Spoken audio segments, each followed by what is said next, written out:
Tonight from Hammond Stadium in Fort Myers, Florida, the Red Sox play their second game of the day. This one against the Minnesota Twins, one day after the official announcement that JD Martinez is in the fold. Hi, everybody. Thanks so much for joining us tonight in Fort Myers. Great to have you along. I'm Dave O'Brien, my partner Steve Lyons, Garen Austin in just a couple of moments. Red Sox lost for the first time in the Grapefruit League earlier today, beaten by the St. Louis Cardinals over at JetBlue. They made the quick ride, only about 5 or 6 minutes, right here to Hammond, and a brand new lineup, Steve, and it has Rafael Devers in it. And what a good-looking young player he is at just 21 years old. And if you look at his numbers from last year, they project out for him to be about a 30-home-run-a-year guy. And that's a lot of pressure to put on a kid that is just 21 years old. But, you know, he doesn't care. He's a good hitter. He's a smart hitter. He's got quick hands. He's got great plate coverage for a kid his age. So I don't think it really matters to him. He just goes out and plays the game the way he knows how to do it, and the numbers speak for themselves. As you said, 21 years old, still a baby, but a great major league career in front of him. We'll see him tonight batting out of the 2 spot against the Minnesota Twins. The Sox and the Twins coming up in just a moment.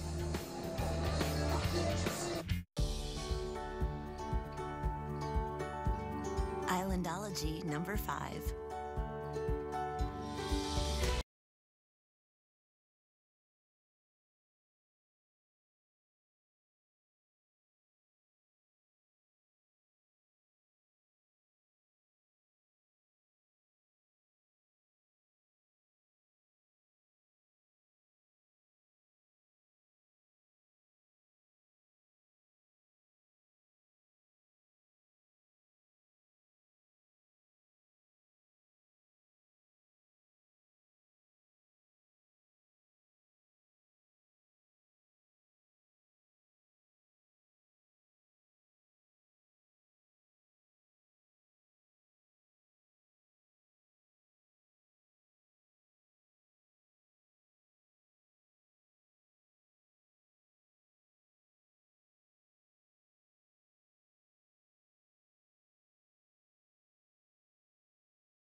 It's a lovely night here for the Red Sox. Second game of the day after dropping one 6-1 to the St. Louis Cardinals over at JetBlue just a couple of hours ago. Time to find out what Garen Austin is working on tonight. Let's go downstairs to Garen. Hi, Obi. Well, I've got more on JD Martinez. Big day. Also, several players are making progress. I've got injury updates. And I caught up with Ty Buttery talking about the spring training that he's been having so far. And I've got more information on where fans can bid on the Stoneman Douglas the Red Sox players wore during the game on Friday. Okay, Garen, thank you very much. Look forward to that. And, of course, going to be talking a lot about JD Martinez here until he gets a chance to play sometime next week. Here's a look at the starting lineup tonight for Game 2. Rusney Castillo will lead it off in right. Rafael Devers at third. Hanley Ramirez at first. Steve Selsky is in left with Sam Travis, the designated hitter. Devin Marrero at short. Ivan DeJesus Jr. at second base. Dan Butler, the catcher. And Anuri Tavares is the center fielder. And the number 9 hitter against the Twins right-hander, Jose Barrios, the right-hander, 23 years old, 6 feet. Last year won 14 games. He's going to be a key man for them as they bid to go back to postseason play. Mid-90s fastball, very sharp curveball. So the Red Sox undefeated no longer in the Grapefruit League after today's defeat. They are now 4-1. Sox has beaten the Pittsburgh Pirates on Monday 13-2. Ball 1 to Castillo. We're underway.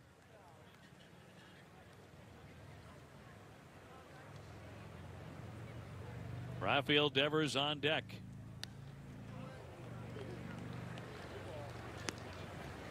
Castillo continues to try to make some type of impression on this team. Not on the roster anymore. Still drawing a hefty salary. Off to a decent start. He's got a home run and 3 RBIs. That's right. He'll make $11 million this year. We'll see if he can draw some attention outside of the organization as well. As you mentioned the other day, if you're not on the 40-man, especially if you're making that kind of money to play in the minor leagues, if you can find someone else who would love to have you in their outfield and willing to pick up that tab. And he did have a nice year last year with the Paw Sox at AAA. Spent the entire season. He was an all-star. Wound up hitting .314. And he goes up the middle for a base hit. So Rusney is on to start the night for the Red Sox.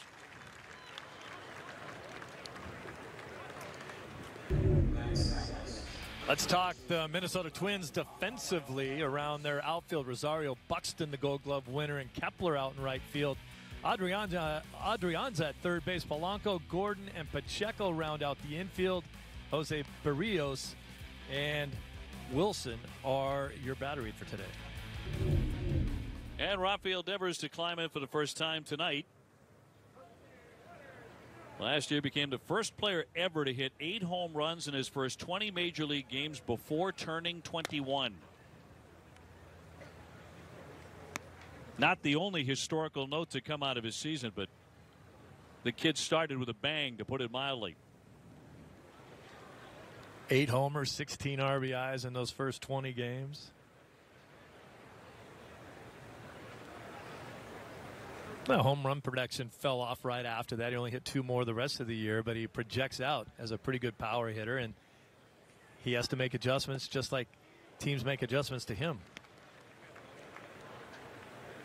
I thought that was one of the things that really stood out about Rafael last year. His ability to make those adjustments, to step out of the box, and you could see it going through his head. You know, combination of scouting reports, what did he do to me last time, if he's seeing someone for the first time, what he was told moments before coming to the batter's box to make adjustments from one pitch to the next. And he felt like, and watching him, it felt like he was a more mature hitter than 20 years old. It's ridiculous to be in the majors at 20. Yes, it is. And I'll tell you, his ability to go the other way is the one thing that will keep him from going into too many prolonged slumps. I think Aroldis Chapman would agree. With that home run on that Sunday night that he crushed on, what, 103-mile-an-hour fastball going the other way. Went a lot faster going the other way. Outstanding power. Just tremendously strong hands and wrists.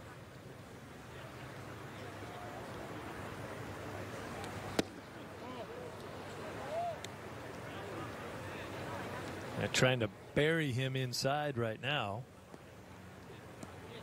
It's what you talked about before, the plate coverage that he has and the discipline that he has. A lot of young left-handed hitters would have been trying to swing at every one of those pitches to try to hit it in between the first and second baseman that are a huge hole over there. Good job laying off on that one downstairs.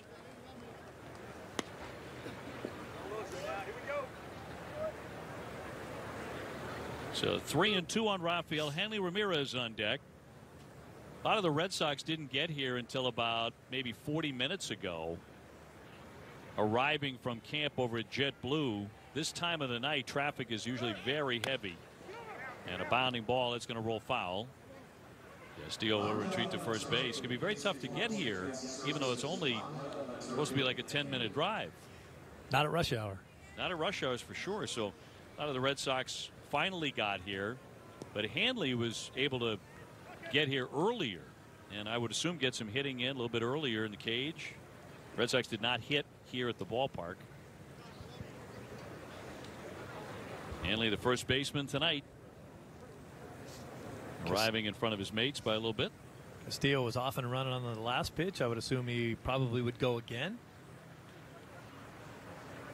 He takes off up the middle, trying to turn 2, and it's knocked down by Polanco. Everybody's going to be safe. Oh, it should be a base hit. See how they rule on this. He was thinking double play. That's kind of the one time where the guy who was running actually pulls the defender right in way of this baseball. It probably would have gone up the middle for a base hit if they weren't running.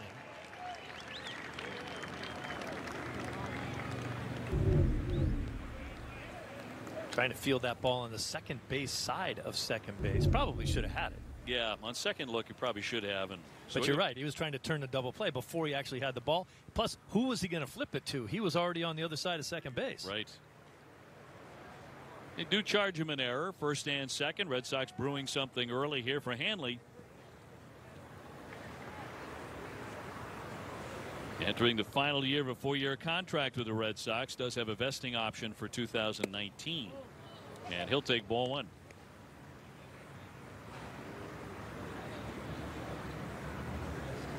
Now, Hanley's been in a particularly good frame of mind. I'd say great frame of mind in this camp. And I think the entire organization is in a noticeably better frame of mind after what occurred yesterday. The official announcement that J.D. Martinez is in the fold,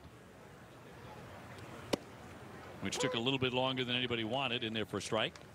Martinez in the lineup is going to help Hanley Ramirez, whether he hits in front of him or behind him. There will be a lot of debate, I think. Obviously, Alex Cora right off the get-go has been pretty steadfast about Mookie Betts being his leadoff hitter. And for the most part, J.D. Martinez hitting third. But there's definitely a chance that these guys might flip-flop. There's pretty good arguments on both sides.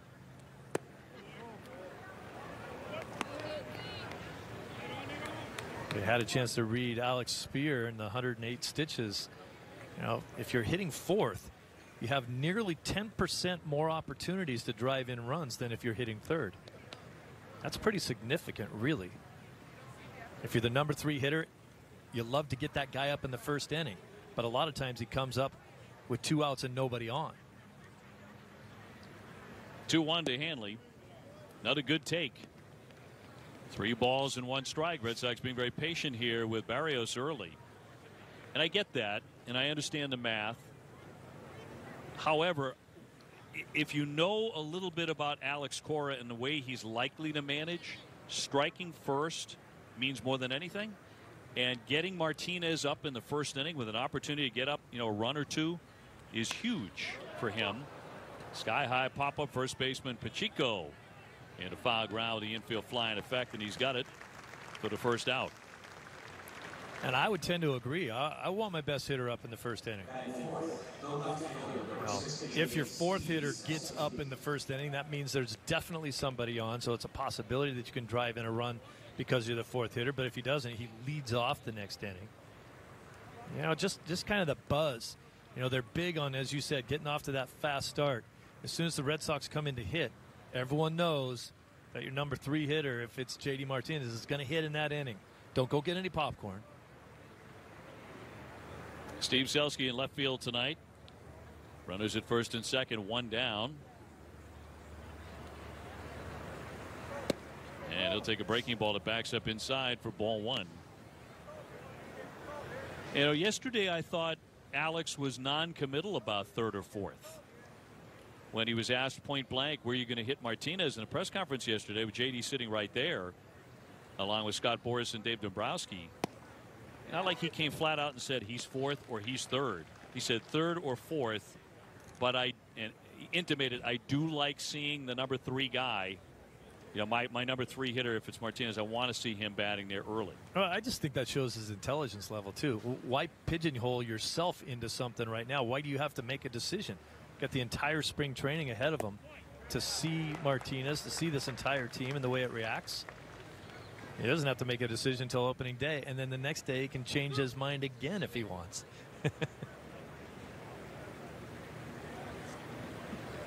I don't think it'll be a flip-flop situation. I think he'll settle in on who he wants third and fourth, and then they'll stay there. 1-2 to Selski.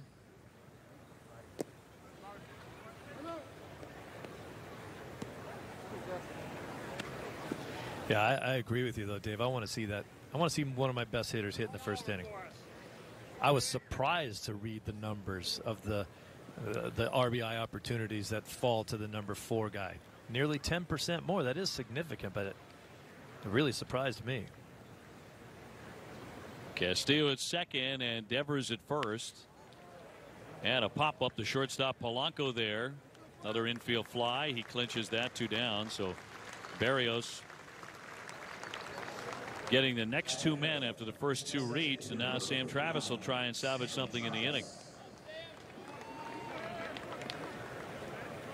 Sam, the DH here in the second game of the day for the Red Sox.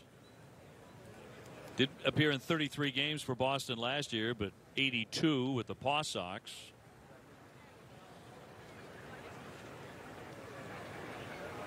No matter who the 3-4 hitters are, they're going to have better at bats than Ramirez and Selsky did in this situation.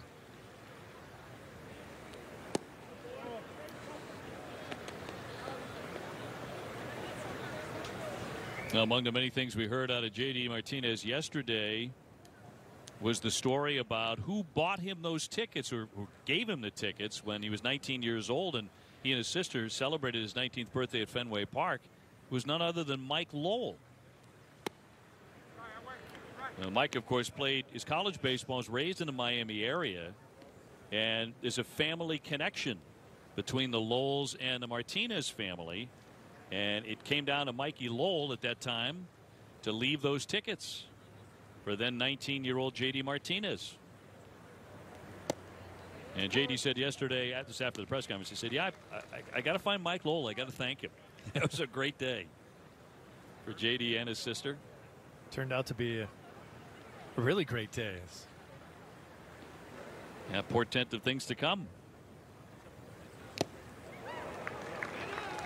Foul tip, play on at second base. Castillo has to dive back in safely.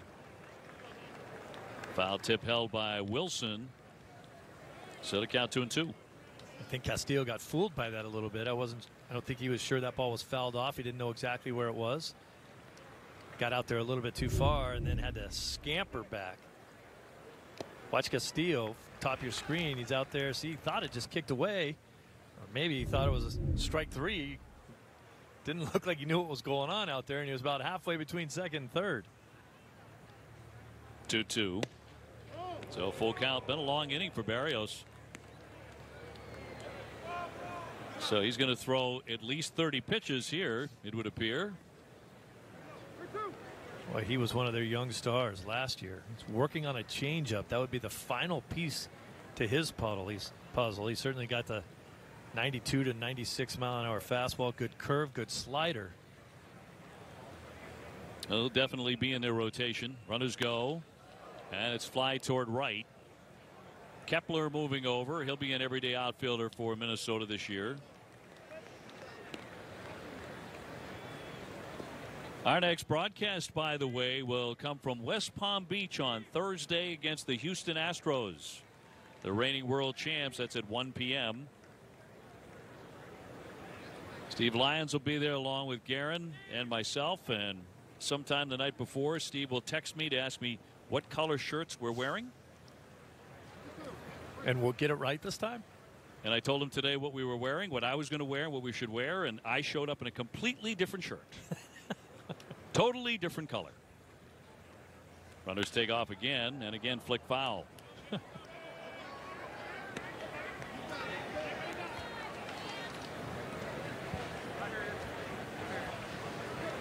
So I said, you know, the aqua one, but it's usually the one that says Nesson on it. Yeah. That's what he was Generally. thinking. And he got it right, and I got it wrong. I don't know what happened there. And this is. Talk to my clothier. We have 2 of these blue shirts, and this is the closest to aqua of the one that I had, so I just went with it. Right. This passes for news in spring training, by the way. 3-2. Runners again take off, and it's rope foul. Look out.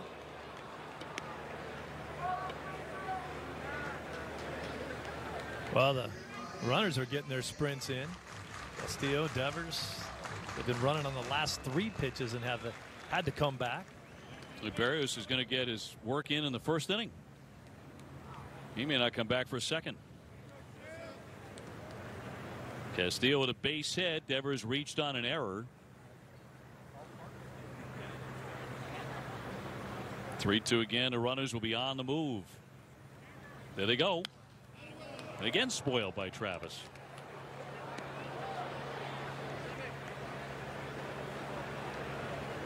Berrios, a guy that they brought up on a couple of occasions. They really touted him as a top prospect. Has excellent stuff, but he got knocked around when he first arrived in the big leagues in 2016. Had an ERA over 8. Gave up a lot of home runs. He was not ready. Last year he certainly was. 14-8 record, a 3.89 ERA. Is the 10th pitch of this at bat. And finally he gets him. Down he goes with the off-speed breaking ball to retire the side. 2 men left in the Twins coming up in the first inning. Look around your house.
Here tonight, beautiful night, very, very comfortable here in Fort Myers. Steve Lyons, Dave O'Brien, and Garrett Austin with you. Here's a look at the Minnesota Twins starting lineup. Byron Buxton coming off an excellent year. He's in center. Jorge Polanco is short. Max Kepler in right. Rosario in left. Grossman, the designated hitter. Eddie Adrianza is the third baseman with Nick Gordon at second base. He is Dee Gordon's brother. Chico at first base and Wilson doing the catching. And up against the right-hander Chandler Shepard, the 6'1", 25-year-old out of Ashland, Kentucky. Red Sox have already seen him once so far in the spring. He pitched in a college game as the Red Sox got off to a very nice start. Won their first couple against the college squads, BC and Northeastern, and then won 4 in a row in the Grapefruit League before finally falling today. Nobody, Steve, goes undefeated in spring training. Nope. I don't care how good you are, how loaded you are not going to go. The Houston Astros just won the World Series.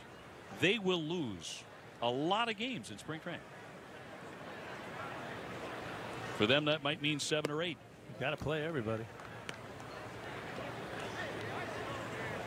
I was with the Marlins in 1997. Jim Leland came on as the manager that year, and that club had a lot of outstanding talent. Gary Sheffield was on that team, and Kevin Brown, Al Leiter, loaded with pitching. Alex Fernandez, Rob Nen was a closer, had plenty of offense, and he wanted to set a tone to win, even though spring training results usually don't mean anything or very little.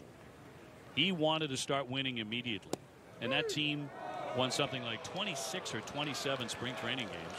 They'll be in there for strike 3. Buxton didn't like the call on that one. Let's check out the defense, the way it lines up for the Boston Red Sox. Out in the outfield, Selsky in left. He's been everywhere out there. Tavares in center, Castillo in right.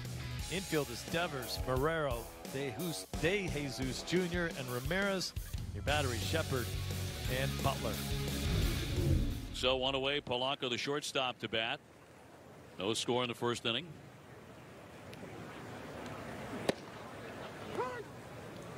Usually you tell a story like that, people go, well, what happened? You know, how many How'd the team do? Well, that team won a World Series. Yes, it did. That year. But I thought the point was they got out of the gate quickly. That Marlins team went 8-1 after being very successful in spring training. It could certainly go the other way. You could load up and try and win some of those spring training games, those Grapefruit League games, and then you come in and you lay an egg when the regular season begins. But that particular year with that group of guys, it made a difference.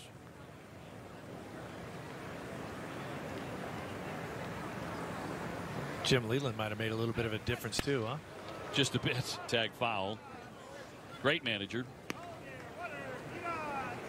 You're right. That was an excellent team that made great moves at the deadline. Added some players. And they added guys before that season too. They stockpiled that young talent. They let them play together for a little while, and then they added some good free agent pieces before that year started and went out and won. That's right. And then after winning, blew it all up. Yep. And then did it again. Fouled off his foot. Well, Minnesota was a playoff team last year. They went 85-77. They took a wild card. And that was a 26-win improvement from the year before for Minnesota under the manager, the Hall of Famer Paul Molitor, who earned a 3-year deal after getting the Twins back to postseason play. Tagged into right center. Tavares, though, plenty of time to get there. 2 away.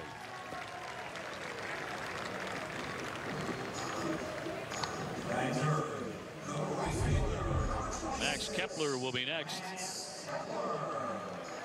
Twins were a very good offensive team with Brian Dozier and Miguel Sano and Joe Mauer, who enjoyed a very nice bounce back season. Mauer has yet to appear in a spring game. They say he's going to play tomorrow. Sano as well. Dozier's missed a little time with kidney stone issues. Boy, that's no joke. I can tell you from personal experience to be so afflicted. Yeah. Yeah, twice. Awful. As painful as you can go through. Sano's coming back from surgery. They put a titanium rod in his shin. And there's also a harassment issue hanging over him. We'll see how the Twins elect to deal with that, how he deals with it. But as insurance against the fact that he might not be playing that much early on in the season, there may be some kind of a suspension there. They went out and signed Logan Morrison to a 1-year contract. Another one of those guys that was just hanging out unsigned. I believe they signed him out of that free agent camp.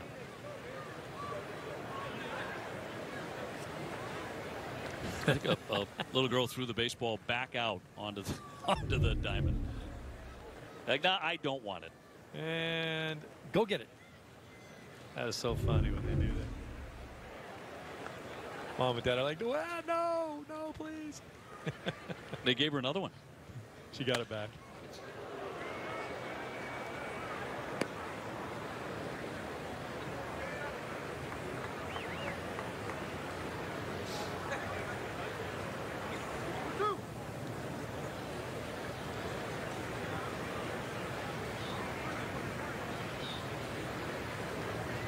One-two, and he checked.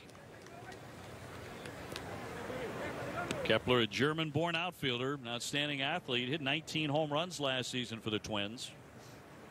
They do have some pop.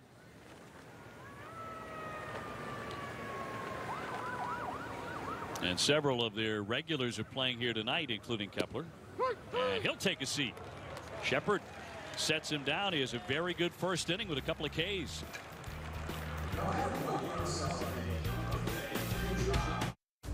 Today we run to raise awareness.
by Ace Ticket.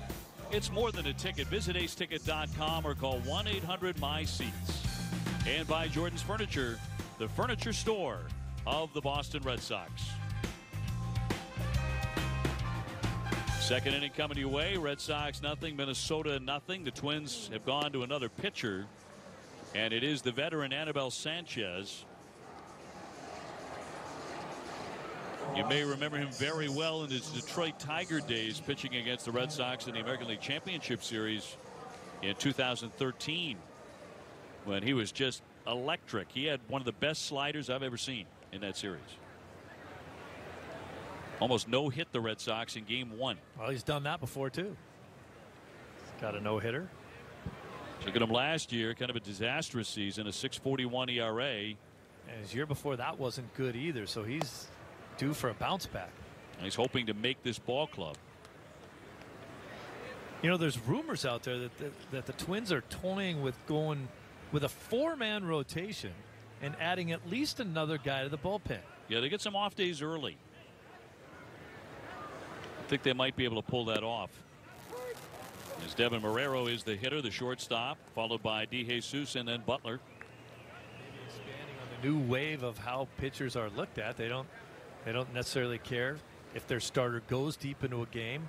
They'll have 2 extra guys out in the bullpen that will be considered more like long guys. Well, heck, if you can get a long start, if you can get 7 innings out of a guy, you're going to take that every day of the week, twice on Sunday.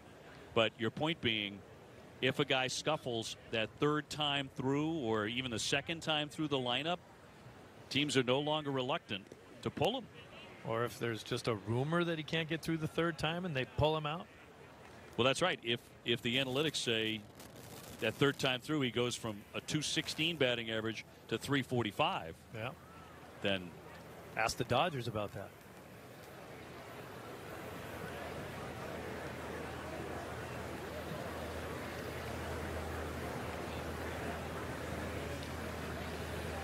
A 2-2 from Sanchez.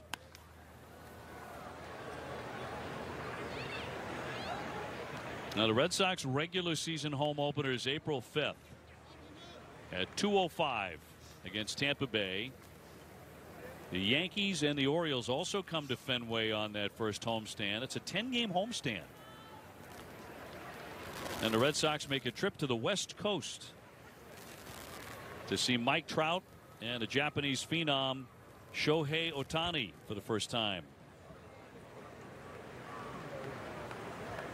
He's both batted and pitched already in spring training in a game. You know, we're just talking about the analytics there. It was Rich Hill made a couple starts for the Dodgers, and the analytics said he can't get through the 3rd time in the lineup. But that really hamstrung their bullpen in the playoffs. And he was pitching very nicely when they decided to get him out of a game. Yeah, it was 3-2, and down goes Marrero. So Sanchez fans him. 1 man gone. Let's go down to Guerin. It was finally made, and his mom and dad were there. Martinez said that having family there was huge. The sacrifice, the dedication.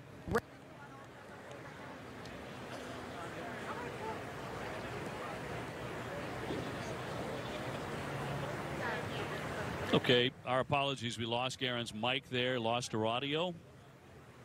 But we'll promise to get that story back on JD Martinez whenever we can get that corrected. That's right through there for a strike on DeJesus.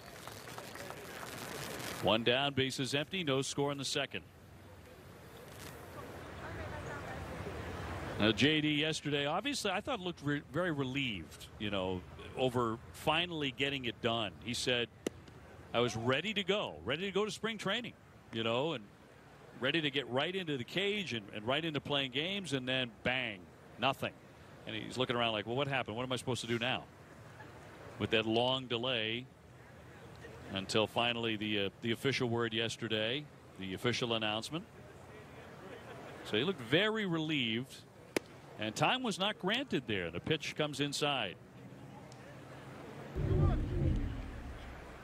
JD Martinez yesterday, by the way, he is huge. He is a big boy. Yes, he is a big guy. Tremendous power, not just pull power, center field power, right center power.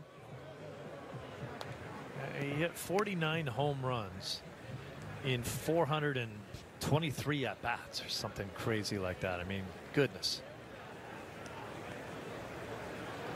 One of the things that Alex Cora mentioned yesterday more than once, though, was he's not just a slugger. You know, he's a guy that can hit for batting average. He barrels up a lot of baseballs. I think he put the number at 64 or something yesterday. He just barreled up. And so he can make good contact. He can hit for an average. He's been a 300 hitter over his last 4 seasons, basically. And, yeah, I mean, you'll take that. When you get that kind of power, the 45 homers with 300 batting average, that's you know, that's old. That's 90s batting average numbers. The guy's right in his prime. Fouled off by DeJesus. Butler would be next. Remember a guy like Frank Thomas who would hit you 35, 45 homers and hit 330. Just unbelievable numbers. That's the kind of stuff that JD can do. Well, I haven't talked to anybody who didn't believe he's going to be a great fit, you know, in the clubhouse. He's very well liked, very well respected. He's not a noisy guy, but accessible, and he'll have a great influence in there. I liked when he was talking about the fact that, yeah, I'm not, he goes, I like to think of myself as a team leader, but not a vocal one. But I love talking baseball. So if you're hanging around my locker, that's what we're going to be talking about. 3-2.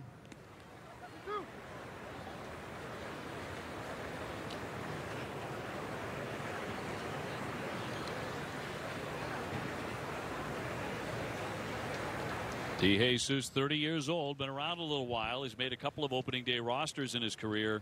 The Dodgers in 2011 and Cincinnati 2 years ago. Serves that one, but that'll be caught by Gordon. And there are 2 away.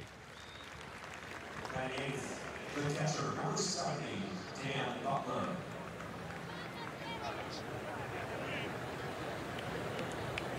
Two away for Butler. Dan, a guy's been around a while. He's a non-roster guy in this camp, but 31 years old now. Good professional catcher. He's in his 10th professional season. Last 9 of those, well, 9 of them with the Red Sox, went away for a brief span. 4 homers and 34 RBIs last season. He said he's played in Pawtucket a number of seasons now. In 2013, he was the MVP of that team. Some other things that season were happening at the big league level, so it got very little attention, unfortunately for Dan. Tags that one into right field, but Kepler will make the catch and retire the side. Sanchez gets the Red Sox 1-2-3. Be a TD.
Night 8:30. Don't miss Nessa next, producer showcasing the next generation of New England's filmmakers. Saturday, we take a look at student films from Central Connecticut State and Wellesley College. Nessa Next Producer, presented in part by buyatoyota.com, Toyota's website for deals. Spring training baseball, and the Minnesota Twins coming up against Chandler Shepherd.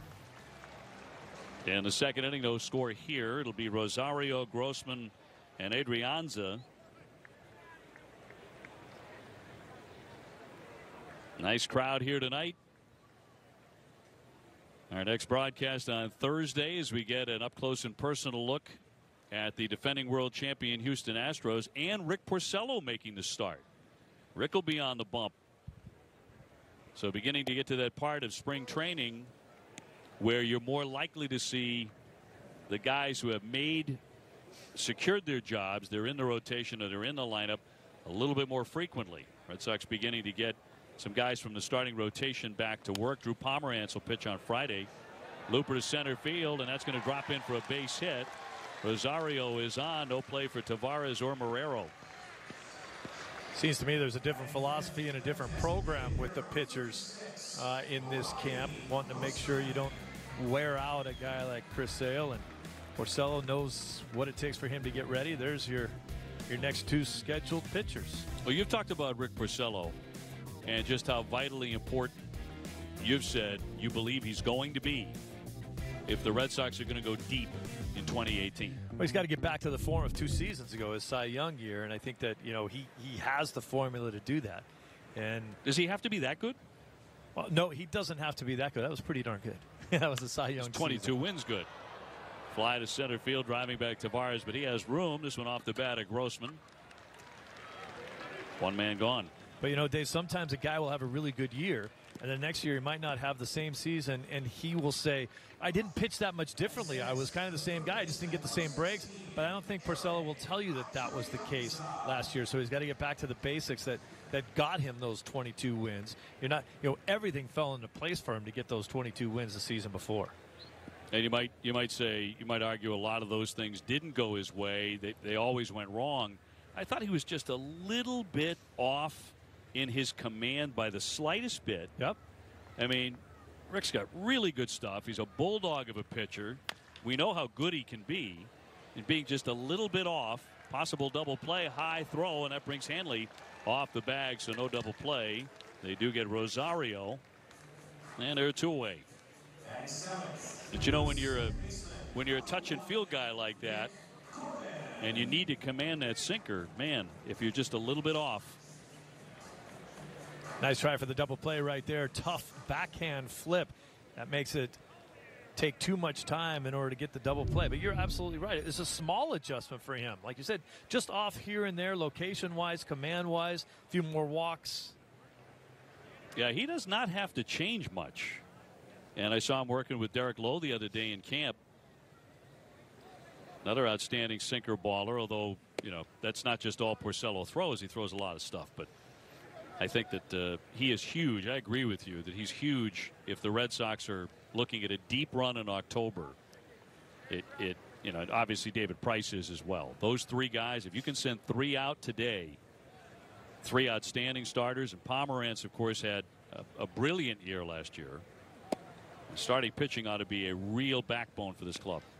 I may be in the camp that says this team may need another starter. They may need to go out and get somebody because there's still a lot of question marks when you look at Wright and Erod going to start the season on the DL. I mean, if they are correct, yeah. Yeah, and all signs point to that.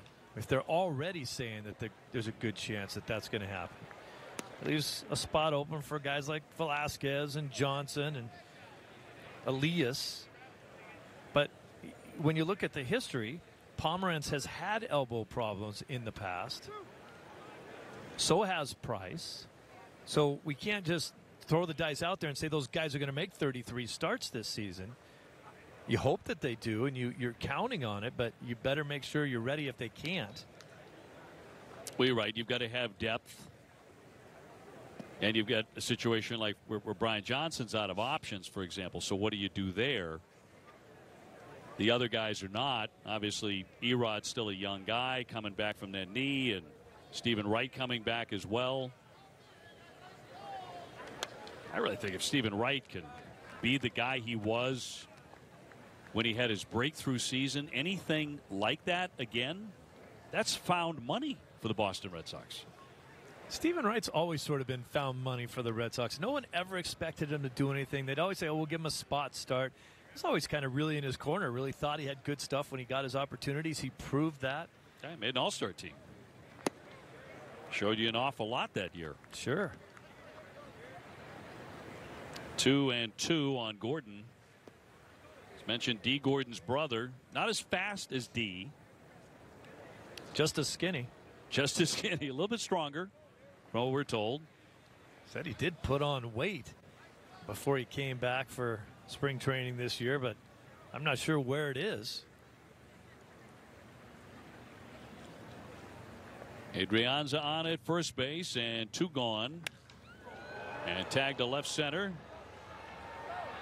And Tavares to the alley to make the catch and retire the side. No runs ahead, 1 left, still no score. This is a can't miss.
Spring training game in Essen is brought to you in part by Ace Ticket, where Red Sox fans goes for tickets for all their favorite events. Sports, concerts, theater, and more. Ace has the best selection at the lowest prices. Visit aceticket.com now or call 1-800-MY-SEATS. Scoreless after the first couple of innings. Red Sox will bring up Anari Tavares, center fielder, then Rusney Castillo and Rafael Devers. Sanchez into his second inning. He was sharp in his lone frame. He got the Red Sox 1-2-3 with the strikeout. Tavares, a 25-year-old from the Dominican Republic. He was in the Orioles spring training camp last year. Missed the majority of the regular season, though. In the Red Sox organization, he appeared at Lowell, Portland, and with the Paw Sox.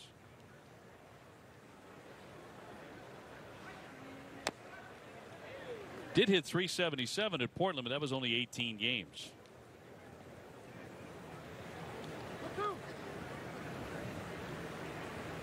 Left-hand hitter. If you missed it earlier today, Red Sox did lose 6-1 to the St. Louis Cardinals, their first loss of the spring. So the Red Sox are 4-1.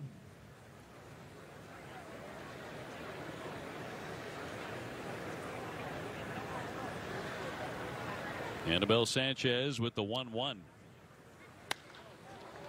Slicer down the line. Rosario to give chase and will make the catch in fair territory. Not a lot of room here in this ballpark down the line in foul territory, but easily made that play. Have you made a trip to Target Field, the Twins ballpark? I hesitate to say new ballpark. It's been around a few years now. Yeah, yeah, beautiful place. Nice ballpark, huh? Especially when the sun comes out there in Minnesota. course, then slightly after that, then the big mosquitoes come out as well. They sit on the telephone lines and wait for you. They weigh down those telephone lines. Rusney Castillo with a base hit. And they don't call those, they don't call them mosquitoes. What do they call them?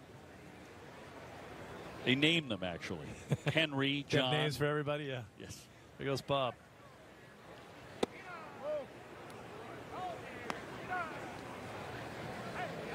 Every time we've been there, it's been beautiful. And we tend to go in June and July to play the Twins in Minnesota. It's like every time the Red Sox go to Seattle, it never rains. Don't let that fool you.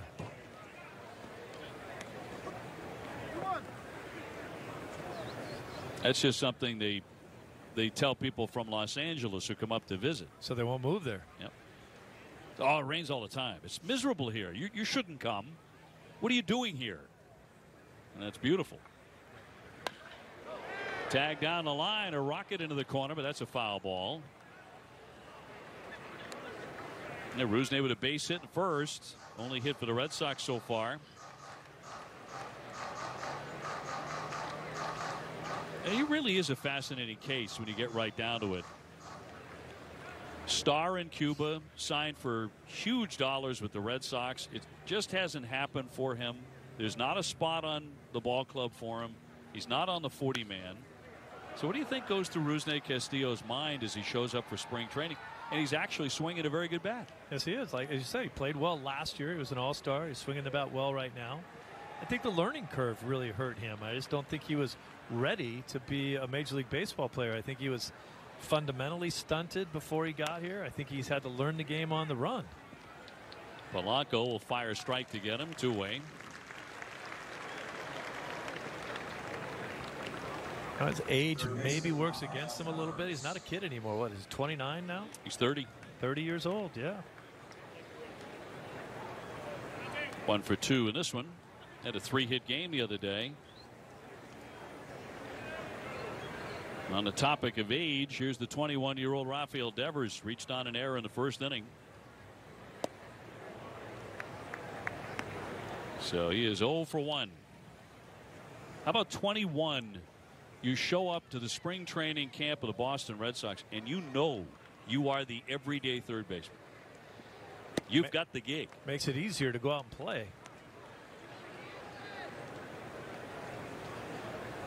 Just oozing with talent. Well, it'd be nice to know that someone nails down that position. It's been a revolving door of poor play at third base over the last few seasons.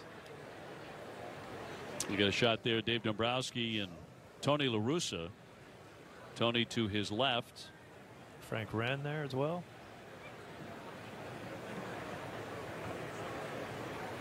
That's become a familiar sight. Dave and Tony, their friendship goes back many, many years. Popped up to Polanco.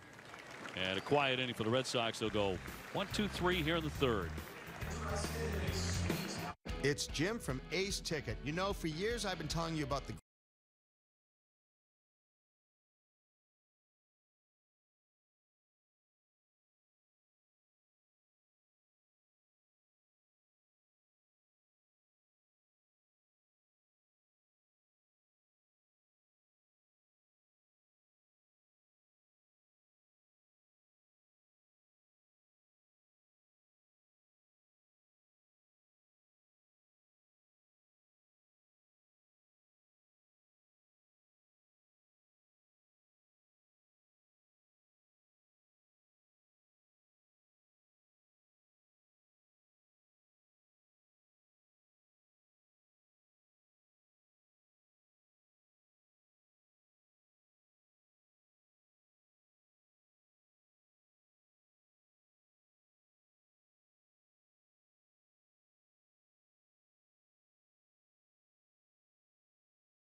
A new for the 2018 season, the Jim Beam Dugout Suite is the first and only field-level private space inside Fenway Park.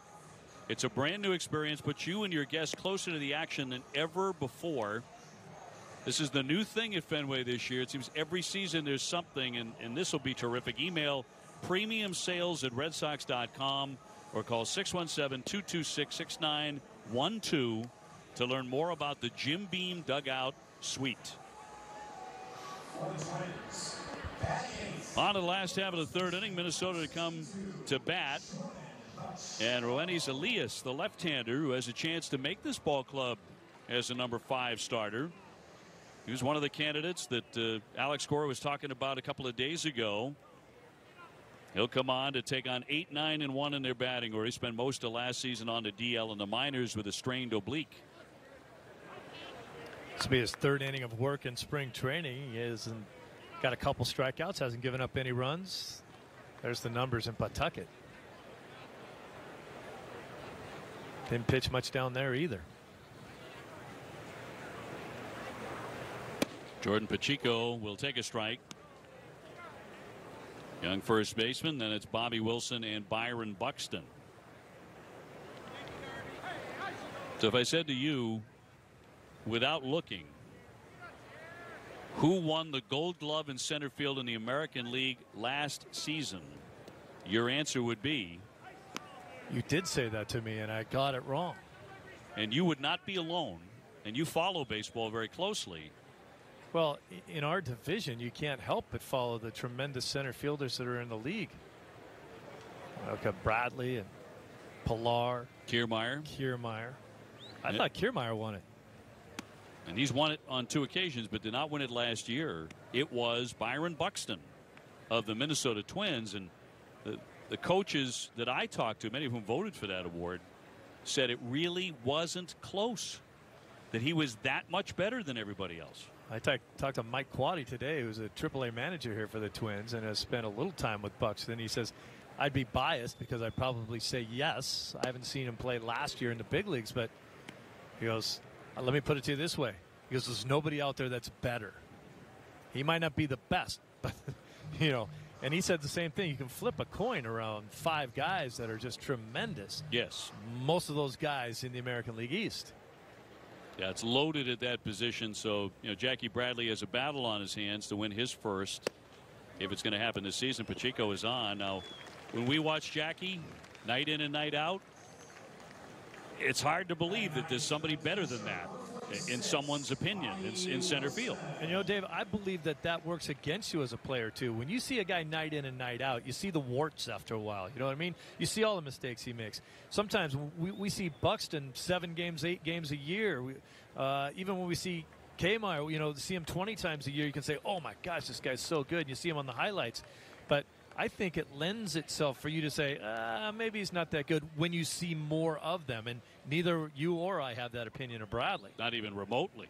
It's the other way. Yeah. I mean, I think the more you see of Jackie, the more you appreciate how good he is, how effortless he makes it look. Now, I know in Buxton's case, he's got afterburner speed. I mean, he's as fast as Billy Hamilton over in the National League, Cincinnati. Maybe even faster over a short distance. And the way to determine how good he is how good of routes does he take to the ball, because he can outrun some mistakes that he makes. I do know this is a fact. If you polled the Red Sox pitching staff as far as who they would rather have, Jackie Bradley wins every single time. He wins every vote over all those other guys. And that tells you something. We'll see if this is Jackie's year to win that honor. It's been talked about for the last couple of years. Sometimes it's a strange deal when you talk about it's a Rawlings Gold Glove award, and many times you win the award based on how well you played offensively, not defensively. And I would say that in Jackie's first 2 seasons, his bat kept him from winning a Gold Glove more than anything else. Yeah, I think back to just the plays that Jackie made just in one game, in the Brian Johnson game, where he went all the way, pitched the complete game shutout, and just in that game, it was a highlight reel unto itself. Balk. It's going to be a balk here on the left-hander Elias, so he will balk Pacheco over to second base. Well, Elias is saying, look, I stepped and walked off towards first base, but I don't really think he did walk. He walked towards first base, but he stepped towards home when he threw that ball over to Ramirez. He even fooled Ramirez at first as well. See if you can pick it up. Where's that front foot going? That's coming right towards home, and he threw it to first. Look, he even fooled Hanley over there. He didn't know it was coming. That's a big league balk right there. It's not even close. If you're going to do it. But, I've heard that argument over the years, and I think it used to carry a lot more weight than it does today. If you look at Buxton's numbers, he drove in 51 runs last year. He hit 16 homers. He batted .253. He was not off the charts in anything. He struck out 150 times. It was a solid offensive year, but he won that honor based on how he played the outfield. Yep. And the ability to cover, 30 yards in the blink of an eye. He was just a great defender, and he was better in the minds of the coaches and the managers who voted. But Jackie Bradley, how do you outdo Jackie Bradley? And this is in the Brian Johnson game, just a succession of outstanding plays, including the last catch of the day. This was in the 9th inning, and then watch the running play in the 9th as well that ended the ball game. Johnson was outstanding in his own right, but he got some great defense from the Red Sox center fielder. Yeah, every day, day in and day out. If you give him the opportunity to make a better than average play, he's going to make it almost every time. Bobby Wilson, the hitter. Buxton is on deck. You talked about Buxton's offense, too. I had thought that he finally kind of figured it out with the bat, but still, for his career, he strikes out about a third of his at-bats. And we always talk about how the game is changing. Strikeouts are home runs, but he didn't hit home runs, and he's the fastest guy in the house. You want him on base. Elias freezes the runner and retires Wilson. That's the first out of the inning. Now Byron Buxton.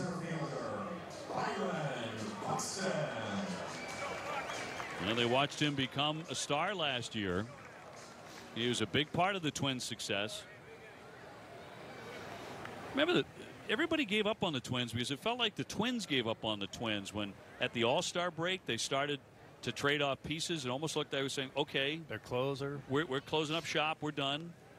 And after that, they were as good as anybody in the game in the second half of the season and went on to win 85 and made the postseason. They've been a strange organization over the last 3 years. Remember, 3 seasons ago, they came out of nowhere and had a really good year. Then the next season, they took a huge step back.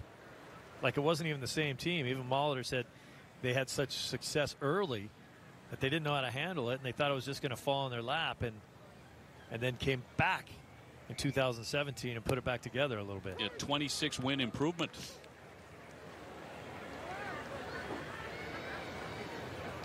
The other thing that Buxton can give you is the stolen base. He stole 29 bases in 30 attempts last year, so he doesn't get caught. And that's why the strikeouts to me hurt a lot more when he's the guy striking out. Bounding ball handling, knocks it down, play at first base, going to be tough, and he is going to be safe at first. At first look, a lot of people would say, hey, you got to get over there if you're a pitcher. You've got to get over. But a left-hander falls off the other side of the mound, and you can't outrun Buxton. You just can't do it. He got over there as quick as he could. It was a tough play, and everybody's safe. There's your speed.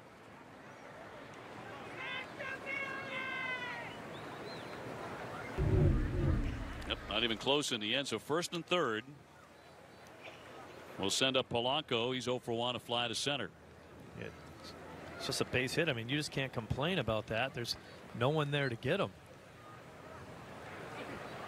So much worse with the lefty, too, because you're falling to the other side of the mound. Yeah. You got to turn around and go, and he went right away. No score yet. Opportunity here for Minnesota. Now, Elias in the running for a back of the rotation spot for the Red Sox.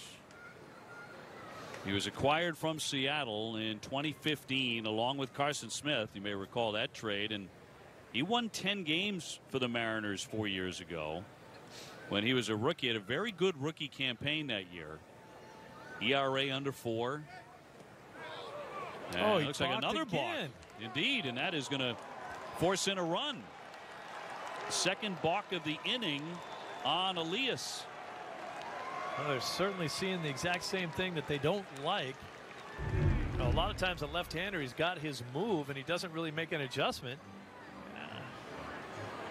That was not as bad as the first one that he did, but it's pretty risky to step that far towards home and still make a throw over to first base. And it cost him a run. And one of the concerning things, I think it should be a concern of the Red Sox organization, the umpire who made that call is Marvin Hudson over at first base. And Marvin Hudson's a major league umpire. He's going to see if Elias makes the ball club.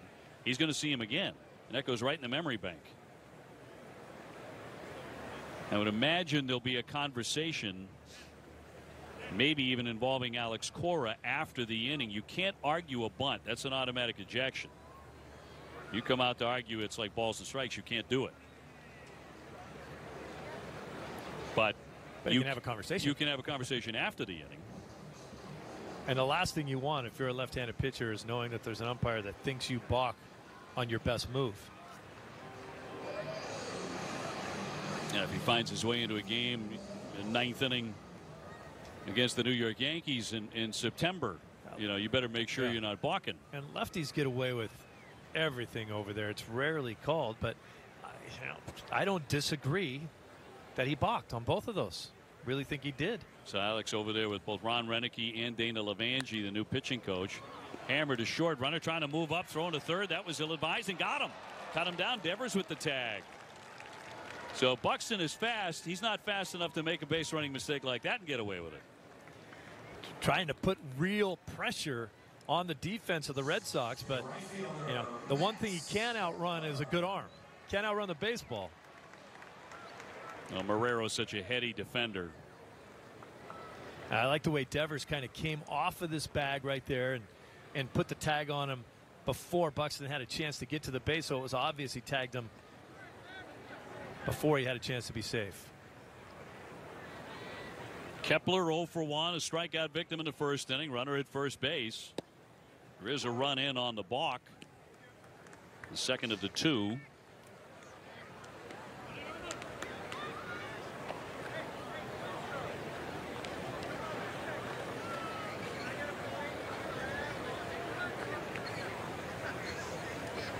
Kepler, born in Germany, very athletic family.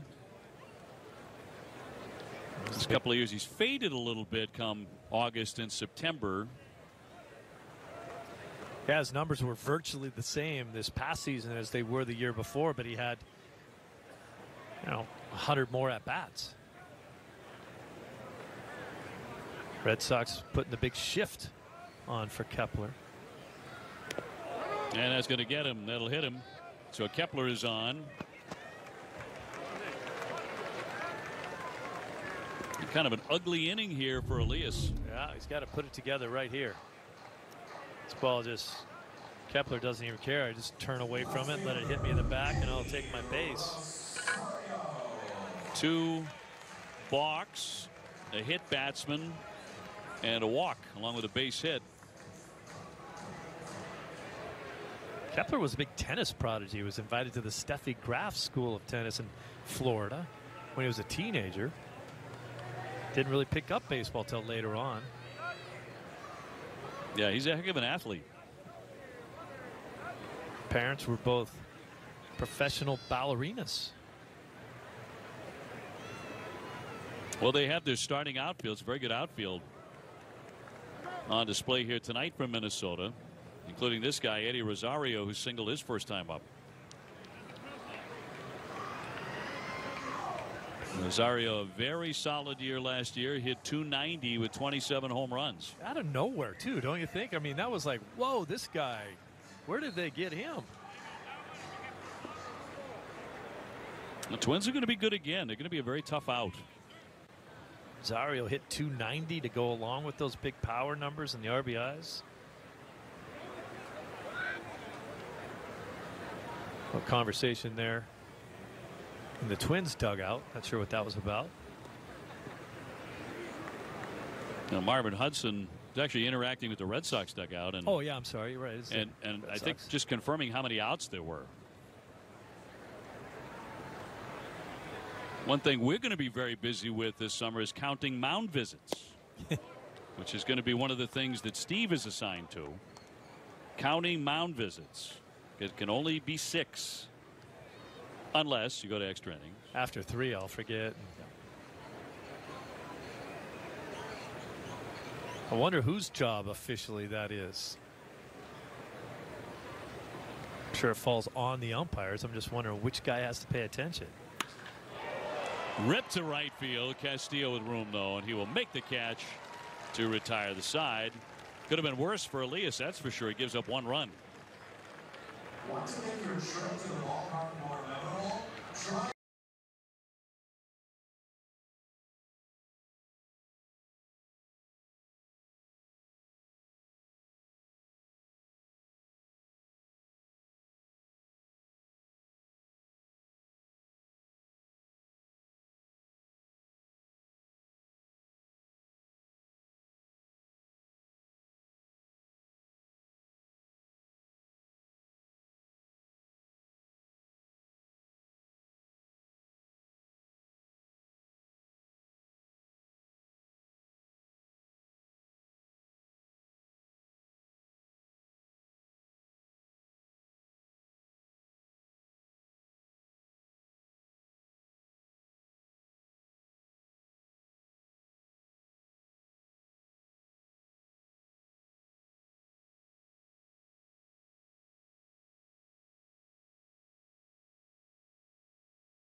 Alex Cora came out to get an explanation from Marvin Hudson on what he saw with those balks, and oftentimes these are conversations that begin with, "Hey, Marvin, we know he balked too. Help us out though. What can he get away with? What should he be doing?" Right. What did you see that he needs to definitely change if he's going to go out there and do it? And you know, that's the way to handle that. That's a friendly conversation. It's a ruling issue. It's a judgment as far as what the umpire is seeing, and hopefully you can get it rectified before it ever hurts you again. Trevor Hildenberger comes out of the bullpen now, right-handed from Minnesota. And Hanley Ramirez will get his second at-bat tonight. Hanley is 0 for 1 with a pop to first base. Then it's Selsky and Travis.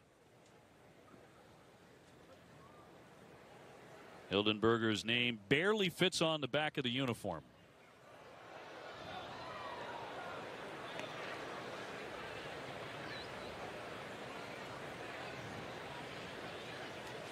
The hottest guy in camp so far is certainly one Blake Swihart, who has reached base in 10 of his 14 plate appearances this spring. 5 of his 6 hits have gone for extra bases, including 8 RBIs. Seems like they play him every day, and he gets hits every day. You know, they're really going to have to give him a good number of at-bats on a lot of appearances for 2 reasons. To see if he has value enough to make this club, because as we've talked about, he's out of options.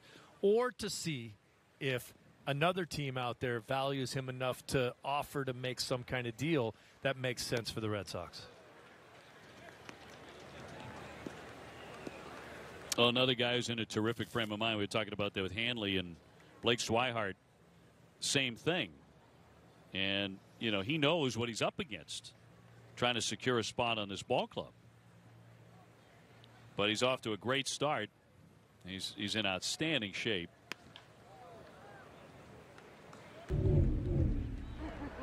Including his home run swing the other day. This was after he hit a a double off the green monster, and then he comes around and turns that thing around into right field and out of the ballpark. Good quick hands he has. No batting gloves. Old school. Grab some dirt and spit on it. 1-2 ropes and down the line. Should be for extra bases. All the way up against the fence. Hanley to second, and he will trot in easily with a double. So nice start for the Red Sox here in the top of the 4th inning. 2 bases for Hanley.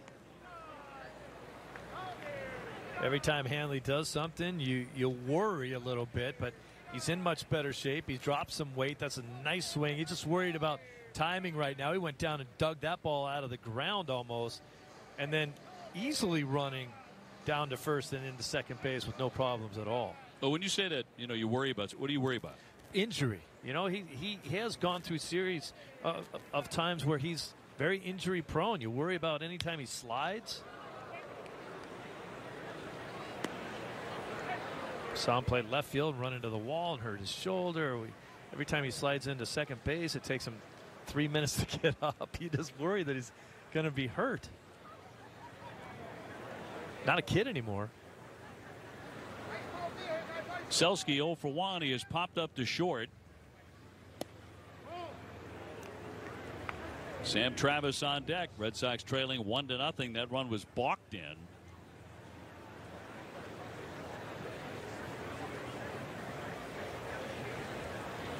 Sox getting a look at the 3rd Twins pitcher of the night in Hildenberger. And he deals a ball. So Wilson hold it for an extra moment. Big sidearm sinker ball. You can understand why you saw the type of swing that Hanley had in order to go down and dig that ball out, get it down the line. You were talking about J.D. Martinez and what he did last season. Time between the Tigers and Arizona. Do you realize he hit 45 home runs in 119 games? Yeah, like 423 at bats or something like that. It's crazy. Drove in 104 runs, an OPS of over 1,000. And he led the majors in at bats and home run ratio, 9.60. And RBIs per at bat as well. Every 4.15 at bats he had an RBI. So I mean that's a lot of damage in a relatively short span. Well, if he has anything close to that this year, you'll see those RBI totals go through the roof. Be more like 120, 130. Lifted right center. Buxton there. The Gold Glover with that catch. Hanley's tagging. He's heading into third. The throw's up the line and he slides in and he's just fine. Plenty of arm from Buxton right there. He just wasn't on target. That was a strong throw. I think Hanley thought, well, he's running away from this play. It's going to be hard for him to make the throw back to third base. And at the end of the day, it was, because he was offline, but he certainly had enough arm. They had Buxton running away from this play, and that's why Hanley took advantage of it. So that gets him down to third with 1 man out. That means the Red Sox can make an out and tie the ball game. Sam Travis, all he has to do is serve it to the infield, except perhaps there at third base. And the throw is going to be getting by Pacheco, and a run will score anyway. Travis into second base and he pulls up there, and the Red Sox tie it. Not the way they drew it up, but they'll take it a 1-1 game. Big error right there, because as you mentioned, the only place that you can't hit the ball in that situation is to the third baseman, because that prevents you from scoring the run. But not when you throw the ball away. This is an easy play. That ball wasn't even thrown in the dirt. Pacheco just boxed it. Now, who do you charge that error to? It's got to be on the first baseman. I mean, he should have made that play. Pacheco should have caught it. Twins make their second error of the ball game. Red Sox on the board. Travis down to second base, and a bounding ball here by Marrero. The runner holds at second, and there are 2 gone. Devin is 0 for 2.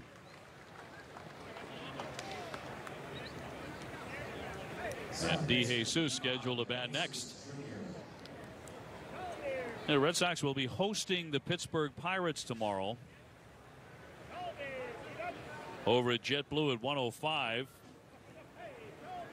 And among those scheduled to pitch will be Joe Kelly and Brian Johnson along with Carson Smith.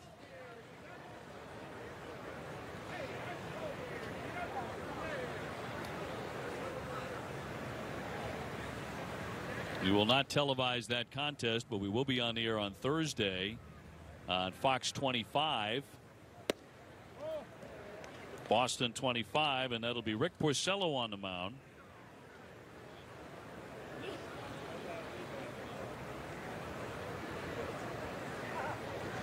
As mentioned, Drew Pomeranz will go on Friday.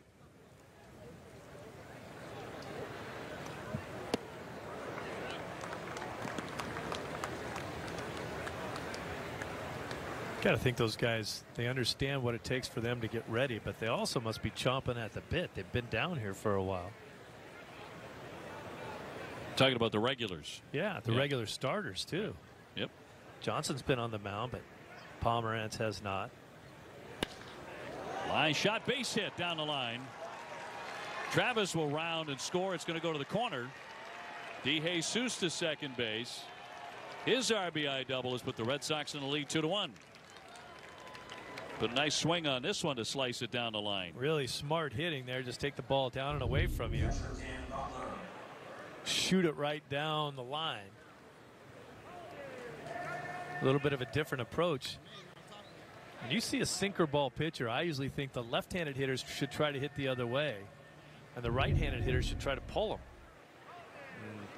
DeJesus took that ball and hit it right the other way.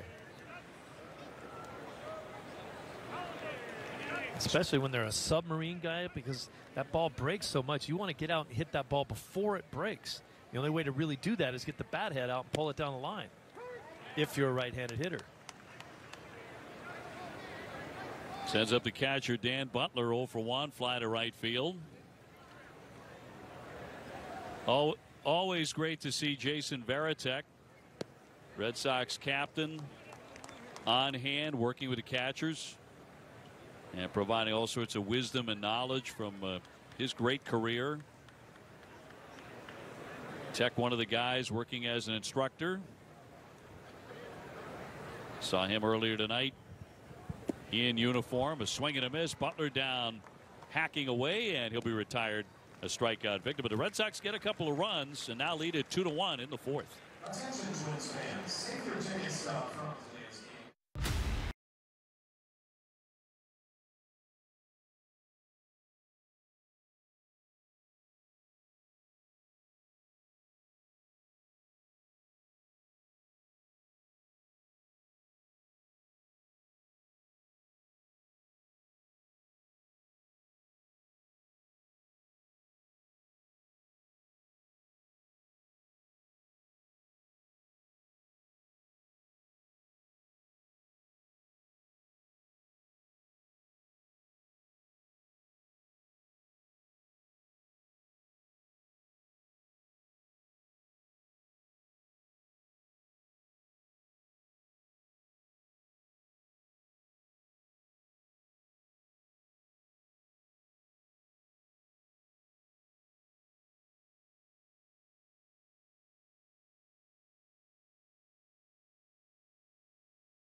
For the next 4 Thursdays for Red Sox spring training games, all at 1 p.m. and inside the Boston market. Those will be exclusively on Boston 25. Outside the Boston market, the games will be on Nesson.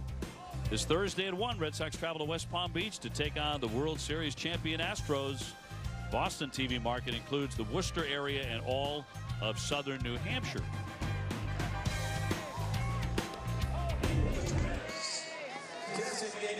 Well, pitching change for the Red Sox is Ty Buttrey.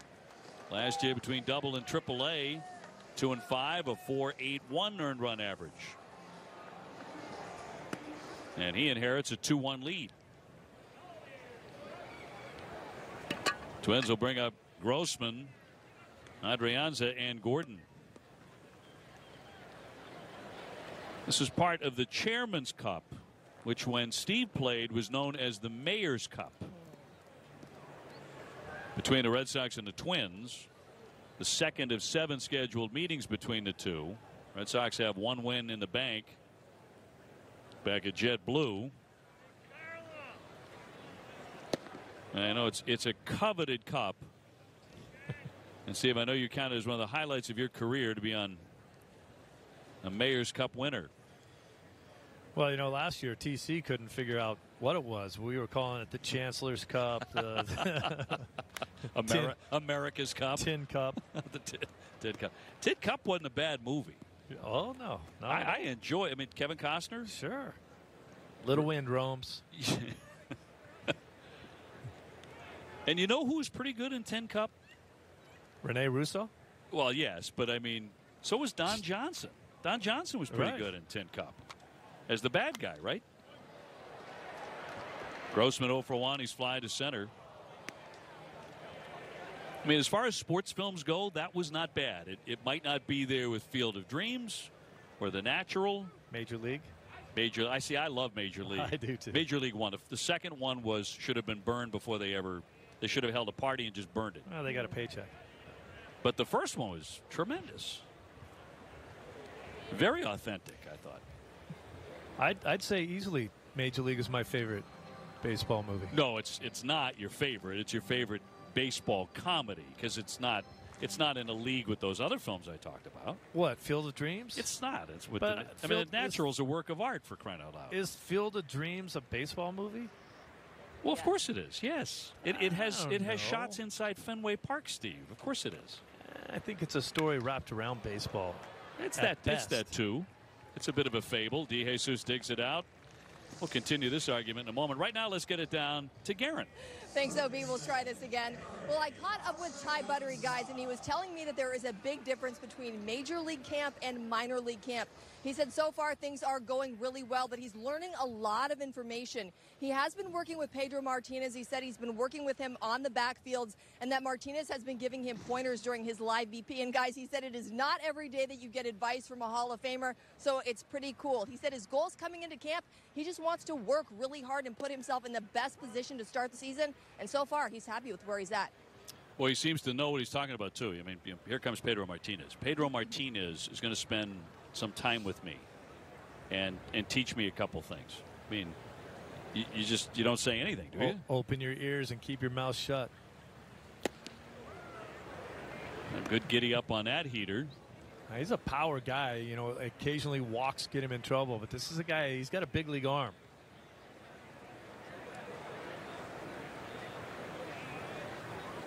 Adrianza 0 for 1. He's hit into a fielder's choice. Red Sox in the lead 2-1 in the fourth.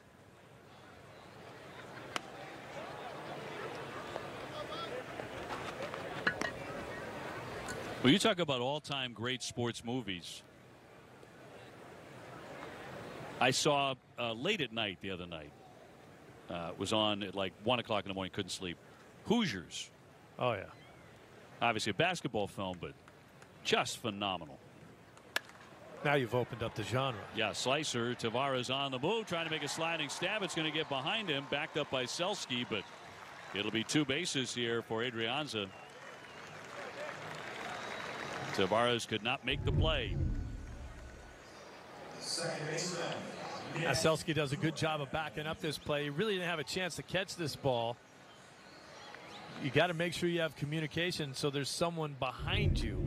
That ball may have been able to be held for a single if it doesn't get by you.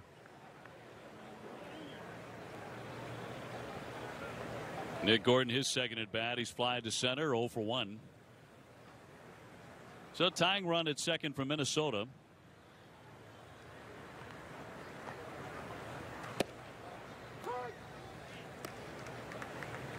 Managed by one of the great hitters that you're ever going to lay eyes on in Paul Molitor.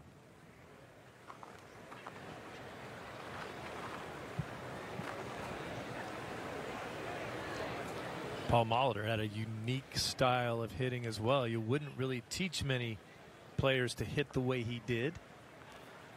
Almost every player in the game will use some type of cocking action to get themselves ready to hit. Paul Molitor had some of the quickest hands you'll ever see and virtually went from a dead standstill to a full swing in a heartbeat. And hit everything. How about another one? How about Raging Bull? Raging Bull was a work of art. It is. Yeah, you know who loves movies? Garen loves movies. I do love movies. Now, I'm a big fan of Field of Dreams, but you guys are missing out. League of Their Own. Not I was only going to is say that that. one of the best baseball movies, it's my absolute favorite movie. There's no crying at baseball. It's the best. Now, I've actually been having the players fill out sheets of their favorite movies, and a lot of them have said The Sandlot. Oh, Sandlot, Oh, of course, classic, yeah. classic. Naturally. Oh, Sandlot's amazing. It's a terrific film. And that's about a lot more than baseball too. And all of the baseball films are. I got to tell you, League of Their Own gets me choked up at the end every time. Sure.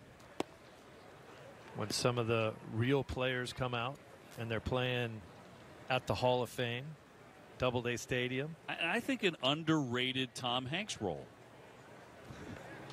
Pretty early in his career. Yeah. You know, he had to play the manager with the drinking problem. You would never expect Tom Hanks to be where he is now from where the first time I saw him.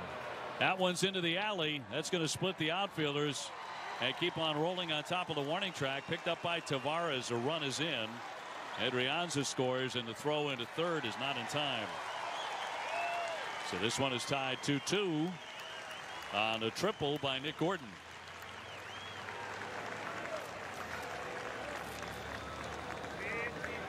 Well, Nick Gordon, I'll tell you what, they say that he's got the type of attitude it takes to be a big league player.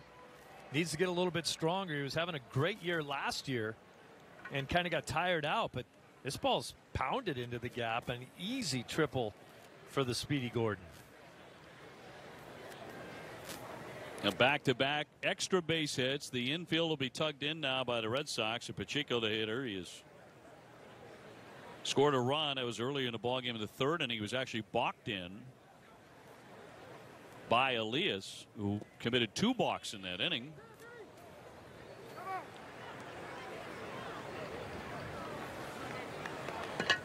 You know, I don't think it's any surprise really that Nick Gordon is playing second base in tonight's ball game. He is a shortstop. Played shortstop his whole career, although how brief that is. But I think they're worried if anything happens to Dozier at second base that he may be the answer. Dozier is a Gold Glover who hits a ton of home runs. There was some talk last season that maybe he'd be on the trade block. And they held on to him. Very wise move, and they wound up going to postseason play, winning the wild card. And he's one of the true stars for this Minnesota club, certainly along with Joe Mauer. Joe had a good year last year. After a couple of years where he started to settle back, picked up by Marrero, and he'll flip on with the runner holding. 2 down. So the Red Sox bringing the infield in, paid off there, as Gordon wasn't going anywhere. 2 away, and Bobby Wilson the hitter.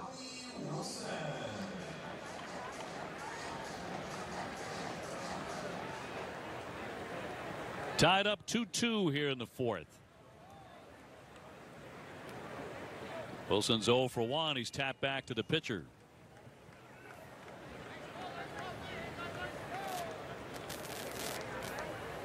Now the great Torrey Hunter. One of the more charismatic players in recent Major League history. Great outfielder in his own right, of course. What did he win? 8 Gold Gloves? Great teacher. He's going to leave camp and go see his son play. His son, Torrey Jr., who was the football player at Notre Dame, graduated, all done with football. Got a degree in IT management. Guess what? He's playing baseball now. He's in the Angel organization. Hit .352 last year. Wow. Torrey's going to go see his son out there and see how he's progressing as a 22-year-old minor leaguer for the Los Angeles Angels now. Yeah. Good for him. Good to be Torrey's kid. Inherit a great deal of ability. Torrey told me his dad's 66 years old, can jump up and touch the rim. Look at these two working with Joe Bauer. Great shot there. Two former teammates. You know who I saw down on the field, too, for the Twins today? Tony Oliva. Wow. He could hit a bit. Oh, my goodness. He could hit a bit. And he looks great. He looks better now than he did 10 years ago. Good for him. 80 years old. Wow. He could, as they say, swing the shillelagh. Runner at third and rolled foul. Torrey Hunter, of course, did not make the catch, but it was the most spectacular missed great catch I've ever seen on the David Ortiz Grand Slam in Game 1 of the ALCS. Almost killed himself. I mean, he could have been very seriously hurt. And he could have really put a dagger into the hearts of every Red Sox fan had he come up with that one. It was an amazing effort. If anybody was going to catch it, it was going to be Torrey. And he did not, gratefully. Big Papi with a grand slam to tie the game. Red Sox would go on and win not only that game, that one in extra innings, but won that ALCS against the Tigers and then a World Series. How things may have been different. Wow. Game of inches. And he made that play, but he did not. Fouled away and almost got Gordon off third. It was in foul ground anyway. How about for love of the game? You know, the only problem I had with for love of the game was the acting. The color announcer? There was one particular color guy who just didn't sell it, if you ask me. I deserved an Oscar for that movie. It just wasn't authentic enough. That was some performance by you, Psycho. That's for sure. You and Vin Scully were the broadcast team, right? I am the last person ever to work with Vin Scully. That's right, because you worked alone. Yeah. Always worked alone, and I got to work with him in that movie, and that's it. Yes. We'll talk about some of those acting notes during the commercial break, but this one is not a great movie, by the way. No, you put it mildly. What do you see? Corolla.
Join us this Saturday when the Red Sox will battle the Yankees for the annual Red Sox Foundation Day broadcast. That's at 1 p.m.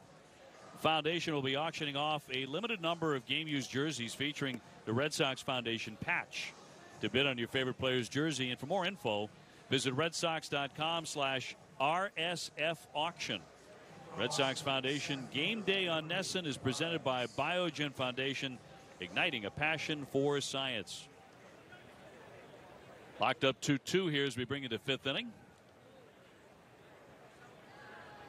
And Honore Tavares is 0 for 1 with a fly to left, taking on a new pitcher. The left-hander is Taylor Rogers from Minnesota. Castillo on deck. Devers after him. Rogers has had an inning of work, struck out 2 in that inning.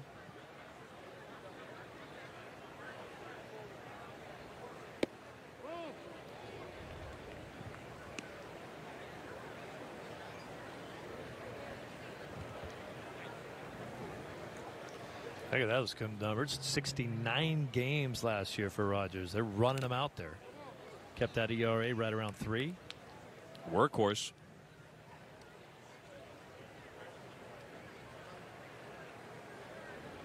This is where you don't really want to see him. He's in good position. Throw that hard slider down and away.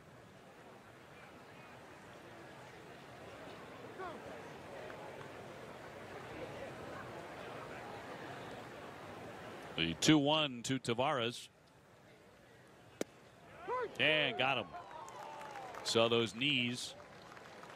And he strikes him out looking. 1 away.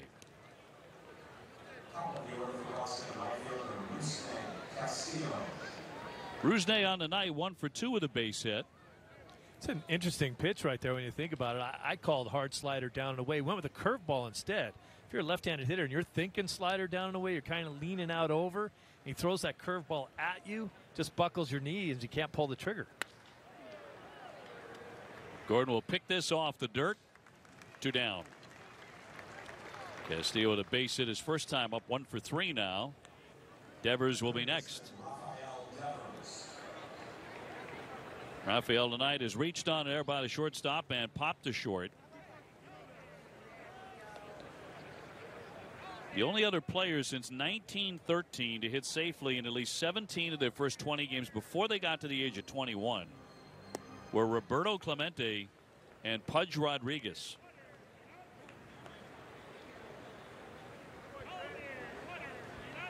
Roberto Clemente. It's pretty good company. So is Pudge Rodriguez. Yep. Hall of Famer as well. Now, one of the things that I thought separated Devers was his ability to handle lefties. He hit 400 against left-handed pitching. 20 out of 50.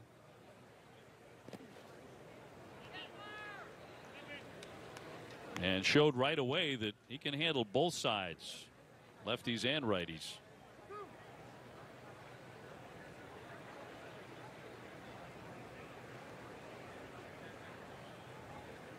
And Rogers with a 1-2, a slice foul. Hanley on deck.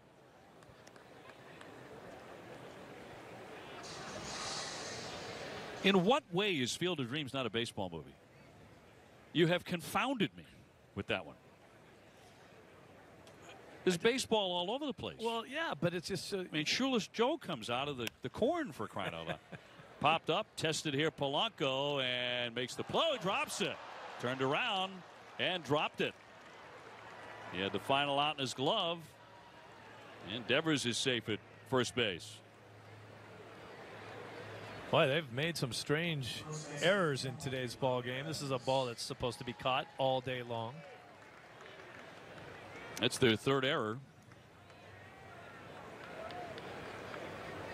So it means Hanley will bat now with a man on. The go-ahead run for the Red Sox. He has doubled and popped up, 1 for 2.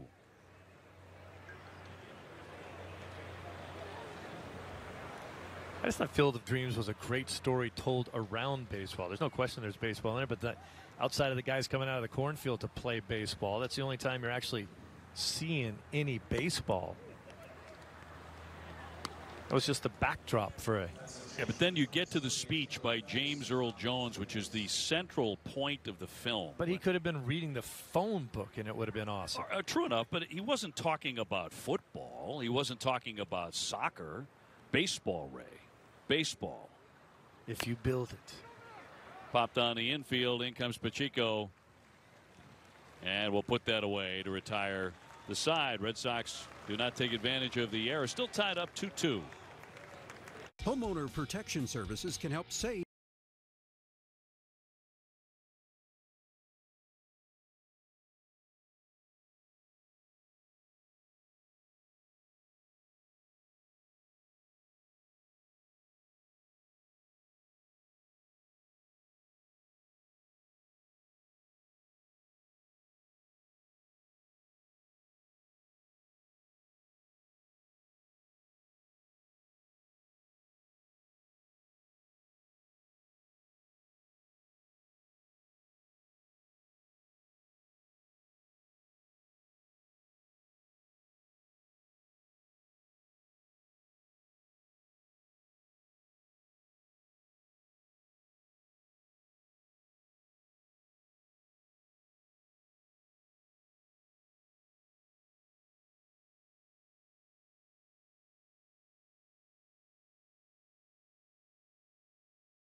Bruins will host the reigning Stanley Cup champs, the Pittsburgh Penguins. And after making big moves before the trade deadline, the Bees open to make a climb up to the top of the East. Coverage begins Thursday night at 6 with the Ultimate Bruins Show on NESN. Big trade, expecting great things come the playoffs for the Bees. Here's Teddy Stankiewicz out of the bullpen. And he becomes the third Red Sox pitcher here tonight. Is what he did at Portland last year, for the most part as a starter. Pretty decent strikeout to walk ratio there, 3-1. He'll get the top of the order for the Twins. And that means Byron Buxton, who has singled and struck out. At the midway point tonight here at Hammond Field.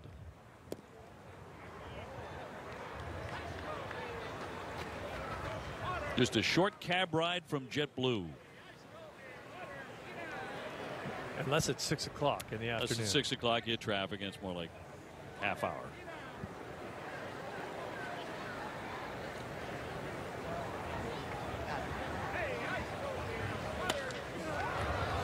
Into left field down the line. Selski will not get it. That's going to be a fair ball. Buxton flying into second base, taking a wide turn, but he'll settle for the double to lead off the inning. I do like that play right there out of Buxton. He's probably not going to get any triples down the left field line. He's already got one today, but he's going to hustle all the way around second base in case someone makes a little bobble or you don't dig it out of that corner. Look at him right out of the box. He's flying. Gets around first and he's hustling to second now, thinking, well, maybe. Pretty tough to get a triple down the left field line, isn't it? He's got effortless speed, doesn't he? Just gliding. Polanco, a fly out and a fielder's choice, play on at second base.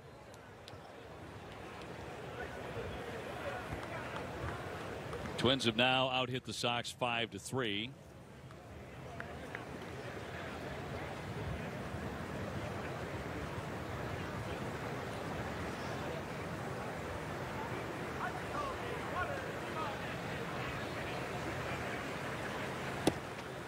In for a strike.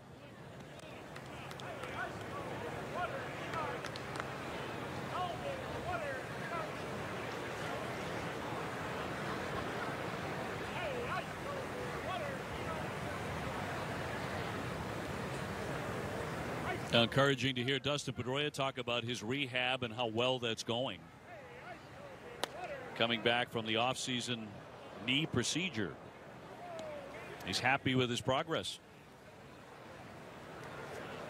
Do you think Dustin would ever not be positive about anything like that? I mean, that's just kind of who he is, right? No, it's going great. I'm right on target. I'm going to be fine. Well, I would expect him to be honest about it and not shade the truth. I think if it were a situation where it were a real problem and he wouldn't see coming back in May as is his target date, I think he'd probably talk about it if pressed. I know he doesn't like to talk about injuries. He never does. I mean, he's played entire seasons hurt with something busted, and you're like, yeah, he's never honest about how it happens. You know what I mean? He's always hurt. He's not. No, I'm fine. I'm good. But I'm ready to go. I found, asked a direct question. If you happen to know that he's hurt, and this case, he's come back from surgery, so everybody knows it. I think he's all about being honest about it. I think he's actually excited about this, the progress here. That's good. Red Sox, of course, did sign Eduardo Nunez, who gave the ball club such a nice lift last year. He had injury concerns of his own coming off last season, the tail end of last year. Former Twin Eduardo Nunez. Yep. Got him. He struck him out, caught him looking. And Polanco will take a seat. Let's get down to Garrett Austin. Well, OB, Steve, what a day for J.D. Martinez yesterday. The announcement was finally made, and his mom and dad were there. Martinez said that having his parents there was huge. The sacrifices, the dedication while raising him was second to none, and he thanks them every day. He said they are not just his parents, they are his best friends. And for them to come from another country, have the personal success that they've had is inspiring. And Alex Cora was talking about JD's preparation again today, and he said he really thinks he's going to be a positive influence on the younger players in this clubhouse. Centerfielder Tavares will make the catch. The runner tags at second. Buxton scoots on down to third base, 2 away. But OB, he said we won't expect to see him in a game until next week. He said his schedule is really off and they want to give him some time to get acclimated. But guys, he looks pretty acclimated at the ping pong table in the clubhouse today. Yeah, they've got another player, Red Sox. They've got some very serious ping pong guys, and he's going to fit right in. He's not going to step right in and dominate, is he? They have some pretty good guys in there. Mookie Betts is serious. He's serious with everything he does, but whatever sport that might be. But JD indeed fits right in there. So 2 down, a man at third.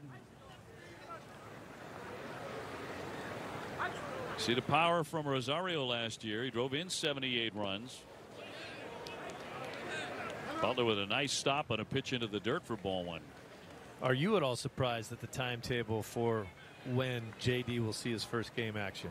You know, I'm not. I get it. I know that there's some people out there like, well, come on. He's been waiting on him and waiting on him. He finally make the announcement, get him into some games. And I think you got to be smart about that. He's got to be smart about it. He wants to hit first. He wants to do some things in the cage and then work his way in. It's spring training. Let's not get carried away with this. Isn't the regular season. There's still 5 weeks left. Well, 4 weeks left before opening day. He hasn't seen any live pitching. Hasn't seen live pitching. That's the biggest thing. It was kind of strange that there was only like, what, 3 or 4 full workouts before the Red Sox played their first game. Much quicker than the way it used to be. But most hitters will tell you spring training's at least 10 days too long anyway, so he's going to have plenty of time.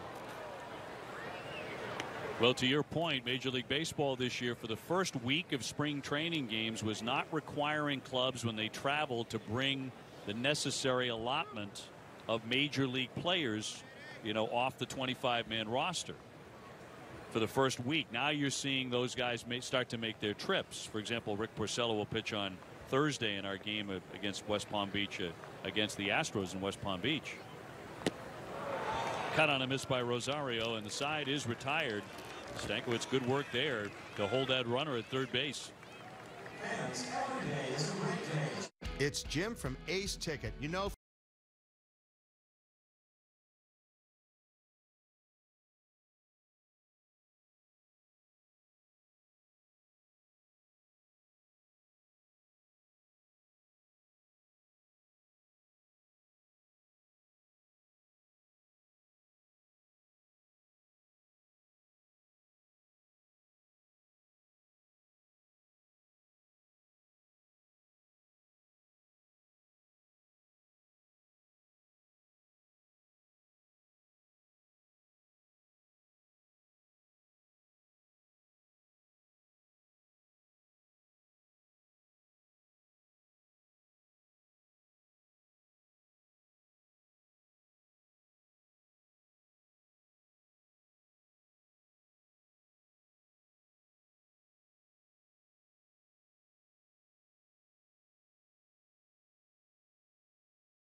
Tonight's Red Sox spring training game on NESN is brought to you in part by Ace Ticket, where Red Sox fans go for tickets to all their favorite events.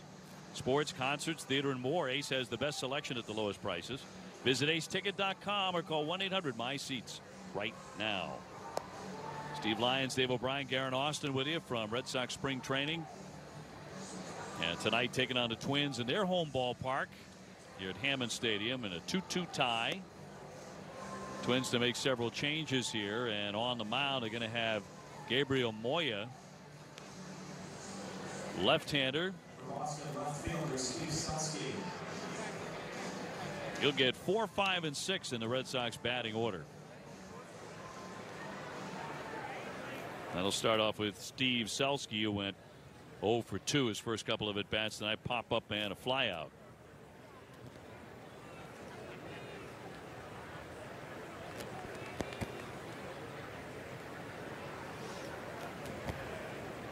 So he will be the 5th hurler tonight for the Twins.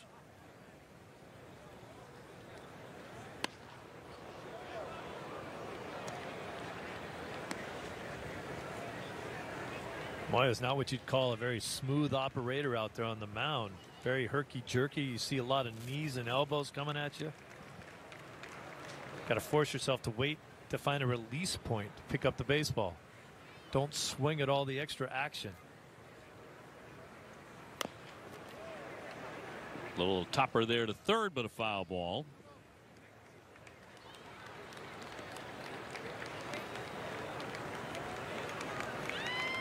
Defensive changes for Twins. On center field, 90, James Ramsey. Now playing shortstop, number 40, Gregorio Petit. Now playing right field, number 12, Ryan Long. Left field, 73, Lon Wade. Second base, 85, Sean Miller.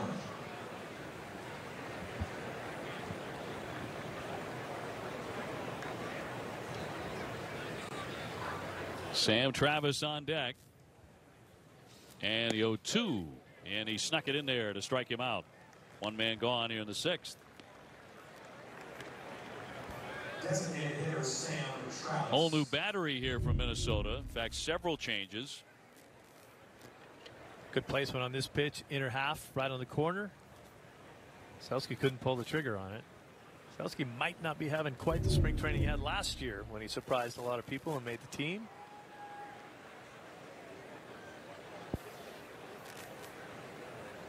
Sawyer, the new catcher,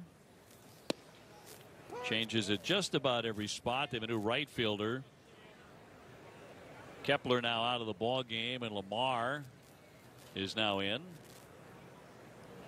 Lamar was with the Red Sox organization last year.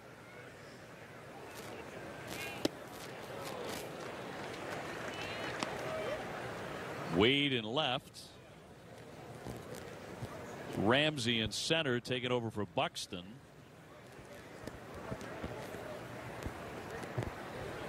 And we've got a new middle infield, Petit at short and Miller at second. And that'll be in tight for a ball on Travis. He struck out and reached on an error by the third baseman and came around to score in the 4th inning when the Red Sox got their only 2 runs.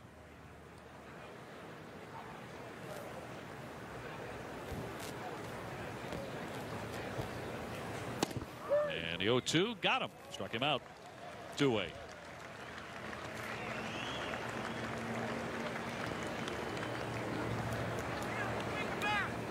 Shortstop Devin Moreno. Featherston, the new third baseman.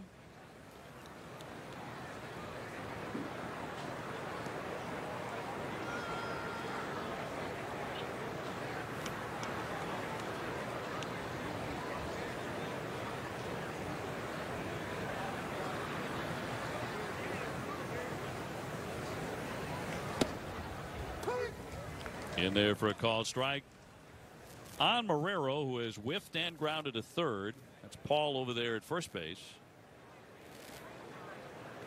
And you are up to date.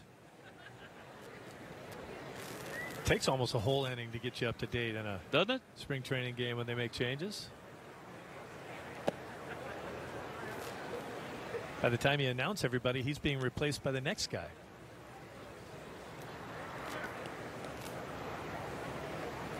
What do you think about fever pitch on our movies conversation? That's what you said? Big Boston movie. Fly to first base, popped up to Paul, and he'll put it away. 1, 2, 3 go the Red Sox through 5.5. 2-2 game here at Hammond Field.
Showcasing the next generation of New England's filmmakers. Talking a lot about movies tonight. Saturday, we take a look at student films from Central Connecticut State and Wellesley College. Nesson Next Producer, presented in part by BuyAToyota.com, Toyota's website for deals. Somebody screamed at me from our production crew, "Why have you forgotten Bull Durham, you idiot?" That was at me, not you. We were saving it. A little suspense. Red Sox with a couple of changes. Rivera now at shortstop. Jerry Downs taking over at first base. You came up with a good one. How about Bang the Drum Slowly? Yeah. A young Robert De Niro as the catcher. Phenomenal. Not the baseball scenes weren't great, but all the other scenes were. Well, same thing with Bull Durham. Good movie, fun movie, right. Bad baseball. Yeah. DeJesus with a little flip on to first base, one away. And Guerin screamed at us about Summer Catch as well. That's one of her all-time favorites. And also called me a nasty name, which I'll forgive her for. But, I mean, I saw it. I mean, Summer Catch was Freddie Prinze Jr., right? Yeah. I don't know if I would call it one of my all-time favorites, but I think it's a good summer movie. It's a fun baseball movie. I like it. It was awful. Just awful. It wasn't awful. Terrible. I wouldn't go that far, but well, of course you wouldn't. You know, it was bad. Was that Sarah Michelle Gellar in that too, or who was the female lead? Jessica Biel, Justin Timberlake's wife. Jessica Biel. That's right. I like Bull Durham, like Fever Pitch. I like them all. Baseball movie, I like it. You can't like them all, Guerin. I do, though. You lose all credibility if you like them all. I'm okay with that. I'm a positive person. I like all the baseball movies. That's fine, but you could be a discerning. You have to be a discerning viewer, and you know, some of them are real dogs. Let's be honest. Some of the baseball movies are terrible. My neighbor's like that. Loves to go to movies. Loves all of them. All of them, yeah. I'm like, that movie was terrible. Thought about walking out of that movie. Right. No, all the guns they had, the shooting and all that. I mean, come on. Have you ever walked out of a movie? Yeah. You know what I walked out of? What About Bob? What About Bob? Wow. A lot of people love that. I didn't. Must not have been in the mood. Was that Bill Murray? Yeah. And Richard Dreyfuss, right? Yeah. Steve, I'm with you on that. I did not like that movie either. You know, those two hated each other, I guess. Yeah. They did not get along at all working with each other. I don't know why I read that recently. I think another movie that I disliked when I saw it the first time, and I've warmed to it a little bit, but I just thought I'm just not cool enough to like this movie, I guess. Pulp Fiction, I was not a fan of the first time I saw it. Not a great baseball film. Not a great baseball film. Couldn't tell what era we were talking about. I didn't know what, I kept looking for bad Volkswagen buses in the background. I wasn't sure what time frame they were in. Yeah. In terms of all-time great sports movies, that does not make the top 10. Not even close. On target for the out at first base, so 2 up and 2 down. How about 8 Men Out? Pretty good movie, actually. I thought so. I thought a lot of good acting in that film. I actually got a chance to teach a few of the players how to play. Kyrie Washington taken up in left field. You did a little advising on that. Yes. What did that gig pay, Steve? There was no pay. That was us taking batting practice and a few of the guys showing up saying, "Hey, can we take some ground balls?" John Cusack taught him how to play third base. John Cusack's a nice guy. I met John at Wrigley Field because he's a huge Cubs fan. He rides his bicycle to Wrigley Field to watch the Cubs. Also taught Tom Selleck how to play first base for his what was where he went to go to Japan and play. Oh yeah, Mr. Baseball. Mr. Baseball. Yeah. Well, there's another one for the list. Yeah, Mr. Baseball. Not a good movie. Not a great film, but kind of an interesting insight into Japanese baseball and some of the culture. Well, you've got quite a resume in films. That one ripped into right field, down the line for extra bases. So this will be at least 2. Another extra base hit for the Twins. They've been knocking on the door each of the last 3 innings. They've had a total of 4 extra base hits over that time and only 1 run.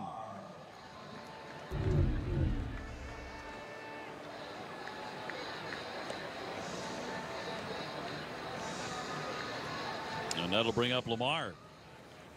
It's a huge hole down the line there. They were bunching the outfield. It made it kind of look like a single to right field. It turned into a double to right field.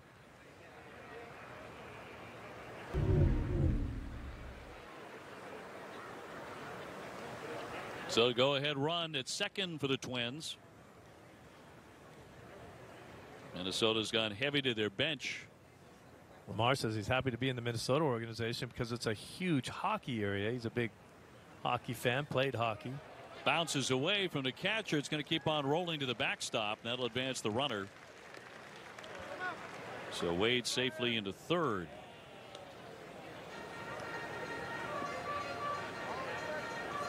Sometimes when you're a catcher, there's not a whole lot you can do. You throw your whole body out there in front of it. You try to round yourself off. And they throw that 55-foot curveball, and it bounces back the other way when the ball hits the dirt. Sometimes it just skips away from you. You can't do anything about it. Butler's still behind there for the Red Sox, and a 1-0 line shot, and the catch made. Now DeJesus, quick reaction to haul that one in and retire the side and keep it a 2-2 game.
Well, all tied up 2-2 as we begin the 7th inning. It's Jake Reed, the new pitcher.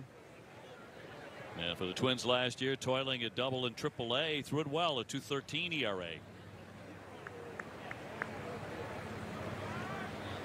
And DeJesus made an outstanding play to end the inning and freeze that go-ahead run at third base, so he will lead off here. Sox have been held to 3 hits. How about the rookie? The rookie wasn't bad. That was a pretty good baseball film. When he used the radar detector on the side of the road to see how fast he was throwing. I kind of like the rookie. Punch down the line, foul. You know, just coming off the Winter Olympics. It's not obviously not a baseball film, but downhill racer. Do you remember Robert Redford, downhill racer? I thought that was awfully good. Awful or awfully good? Awfully good. Yeah. Were you hedging your bets? No, I don't remember that movie. I don't think I ever saw that one. A little before your time. I Not guess. A baseball movie either? Not a baseball sort movie. Sort of like Pulp Fiction? Exactly like Pulp Fiction in the non-baseball category. That's going to be fair down the line. Up against the side wall. Lamar has to dig it. Wide turn. Throw comes into second. He's going to go back to first. And a base hit. for DeJesus. He decided about 3 different times to think about going to second base and finally thought better of it and scampered back. Watch him coming down the line here. He's thinking he might have a shot at 2, and then you get this weird carom off the wall. This is a tough decision. The play's right in front of you, but you have to decide where the ball bounces, and Lamar got on that quick. Another hit for DeJesus, though. He had a double and an RBI in the 4th inning, so he's 2 for 3.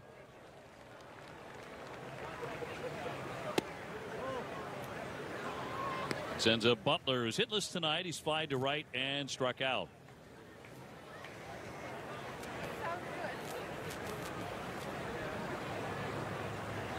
Sox lost for the first time in spring training earlier today, 6-1 to the St. Louis Cardinals. They're now 4-1 on the spring.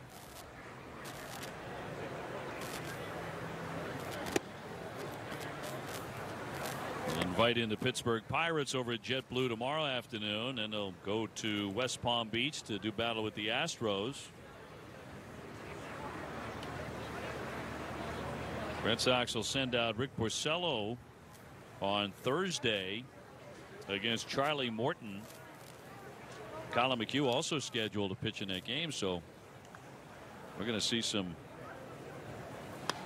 rotation guys, both rotations, and start seeing more and more. You were very cool about that foul ball that hit right in front of you. I'm in mid-season form for coolness. Except for when it's like 90 in the daytime here. Unless it's coming right at my nose. It was very close. Under the table, baby. That was the pitch right there that I was hoping Butler would get ahead and get a hold of.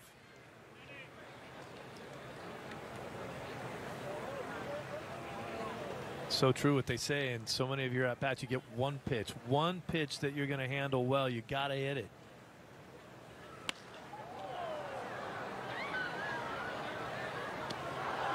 Our man Jeff Mitchell for all-time sports movies. How about Slapshot? Oh, now we're talking. Great flick. I wouldn't recommend Slapshot under a certain age. Nope. But outstanding. Paul Newman, great in this film. Great in this film. But hilarious. Drop down funny stuff. Fouled that one off his foot. But it's not PG. And not a baseball movie. It's definitely not a baseball movie. We've broadened our horizons here. Yes, it's a terrific hockey film, minor league hockey.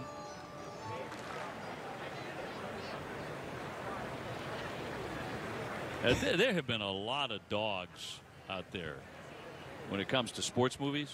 So we're just talking about, you know, the really well done ones, or at least the great storylines. Well, how about Brian's song? Brian's song was not in movie theaters. It was a TV movie. Yeah. Do you remember that? Great movie, though. Yeah. It was a TV movie. James Caan. Billy D. Williams, who is the great Gale Sayers. Brian Piccolo, yeah. That was I thought it was outstanding. And if you could keep from crying, not a chance. There was something wrong with you. Not a chance. You had to go get checked out. And then back to baseball movies. That's what I said. I get choked up every time League of Their Own when Madonna sings "This Used to Be My Playground," and they have the older women from the baseball leagues playing at Cooperstown. Love that song. Runner goes in a foul ball.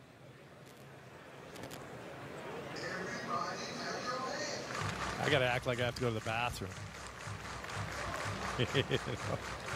I hear you. Dry the eyes. No, it's. And you're right about Brian's song too. Boy, when they schedule the surgery. Oh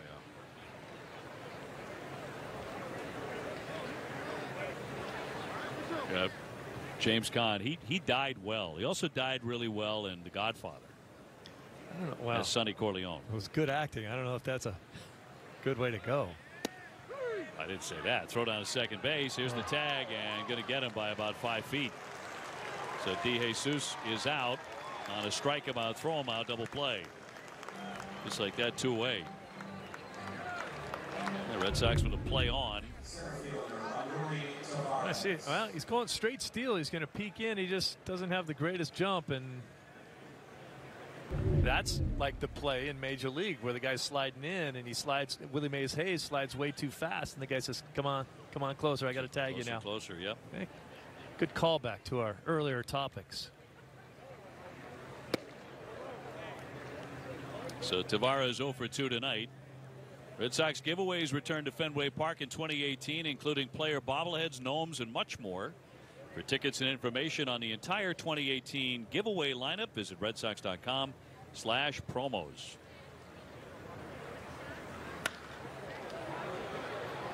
On the infield to short, Petit on target to retire the side. That's all through 6.5. Still locked up 2-2.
Thursday, the Bruins will host the reigning Stanley Cup champs, the Pittsburgh Penguins, and after making big moves, the trade deadline, the Bees are hoping to make a climb up to the top of the East.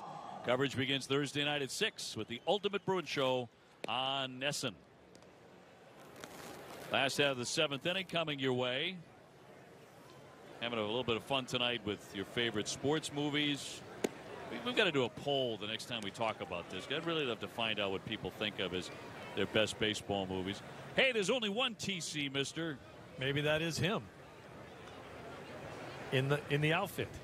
Tom Caron is actually TC here tonight. Mr. Twin Cities. You talk about some of the worst of all time. How about The Fish That Saved Pittsburgh? How bad was that? Well, I'm happy to say I never saw it. That's how bad it was. I sat through it. I think I paid for it. Floater in the left center field. And he'll put it away for out number 1. Let's get down to Garrett. Well, it'll be Steve. Switching from movies to injuries, we learned the other day that Michael Chavis injured his oblique while taking a swing, and he's going to miss some time. Cora said that he is making progress, but it's still going to be a while. Chavis said that he's really focusing on getting better, guys, because he doesn't want this to be a problem that comes up later in the season. And Marco Hernandez is back with the team. He returned to Boston to have a pin removed from his shoulder.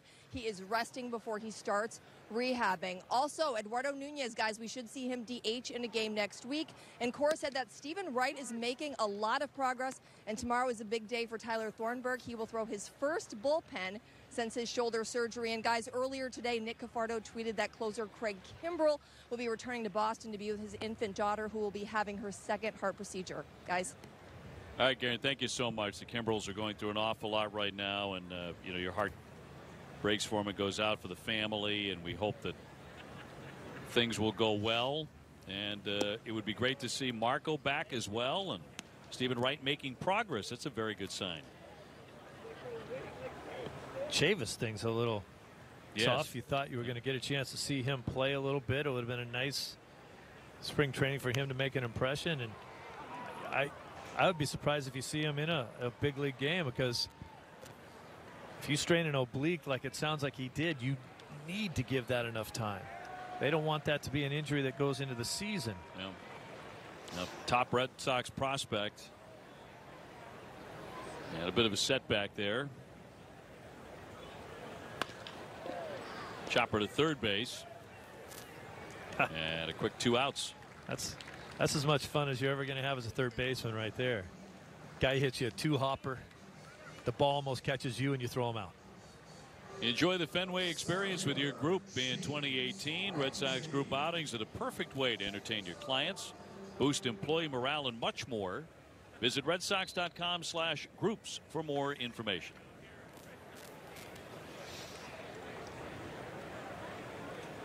Base is empty, 2 away here in the 7th inning.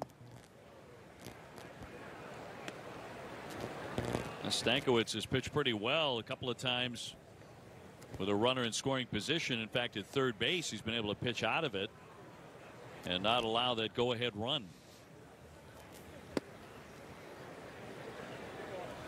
You mentioned that earlier. It's kind of what the Red Sox have been able to do all night. Give up some extra base hits and not really have them come back to hurt them.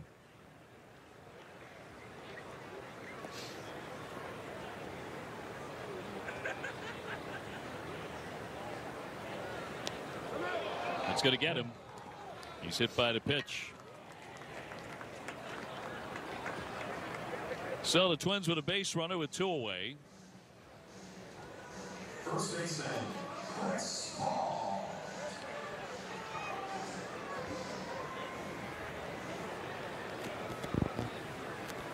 Sturgeon in center field. He took over for Tavares.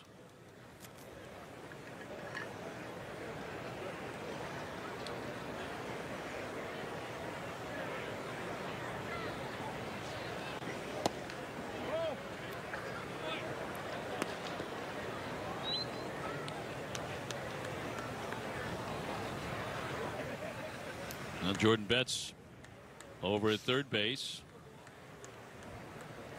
And Scott in right field.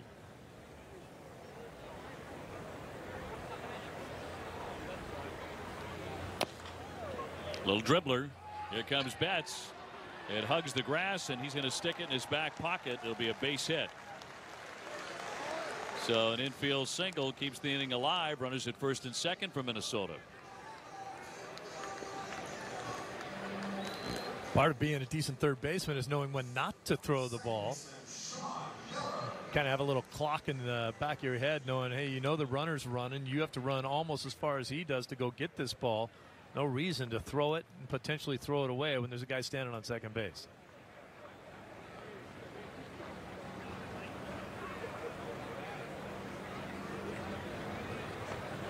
So 2 men aboard. And Stankiewicz again trying to pitch out of a mini jam. And he misses for ball 1.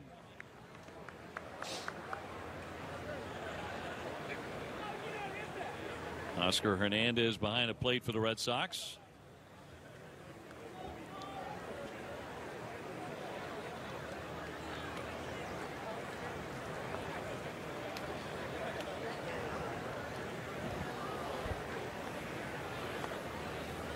Two down, but 2 on. Right to Rivera, and from a knee, he'll complete the out to retire the side. 2 left through 7. A 2-2 game.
This season, you can import the NESN Red Sox calendar into your favorite desktop, web, or mobile calendar.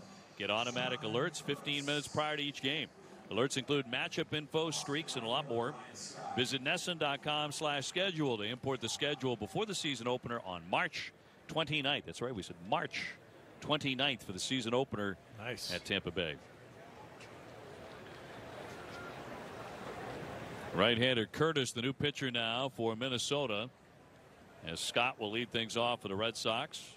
Both sides have gone heavy to the benches. We're being rightfully chastised by our crew here for not mentioning a really good baseball film. And Steve, you said you were in it. I don't recall that, but Moneyball. I was not in it. My voice was in it. In what way? Why was your voice in it? I called the playoff game when Brad Pitt was sitting out in the parking lot. Oh, yeah, at the beginning of the movie? Yeah. Remember that. But the one I also failed to mention. It was actual audio from your call, yeah. They called and asked if I wanted a part. They wanted me to be one of those radio guys that are like, these guys stink, blah, blah, blah. And then I said, well, I'm already in it. And they said, oh, that's right, the voice. And so they wouldn't let me do both, which was fine with me. Scott with a high fly center field, driving back Ramsey, but room there to put it away. But another baseball film that I was actually in and I didn't mention because it was so easily forgettable, I literally forgot, was The Fan. The Fan was dreadful, yeah. That was dreadful. De Niro and Wesley Snipes.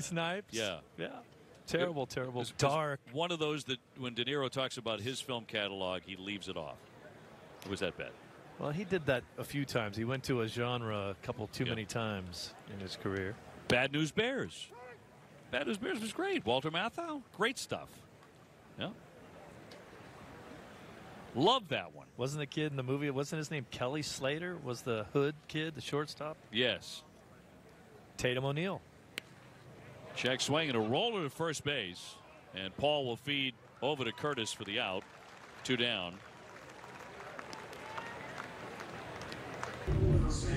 All the baseball sequel movies, terrible. Bad News Bears 2, or Yep. That's a big excuse me swing right there. Major League 2. Anything 2. Right. Better left alone, most of them. First time. John Curtis, double in AAA last year. He sparkled. 1.28 ERA and hard to hit.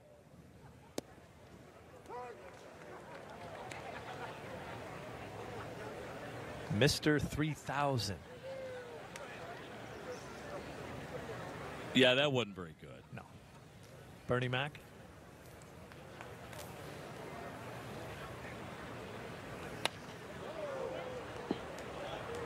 You've actually you've been in your fair share of baseball films. Yeah, I'm typecast.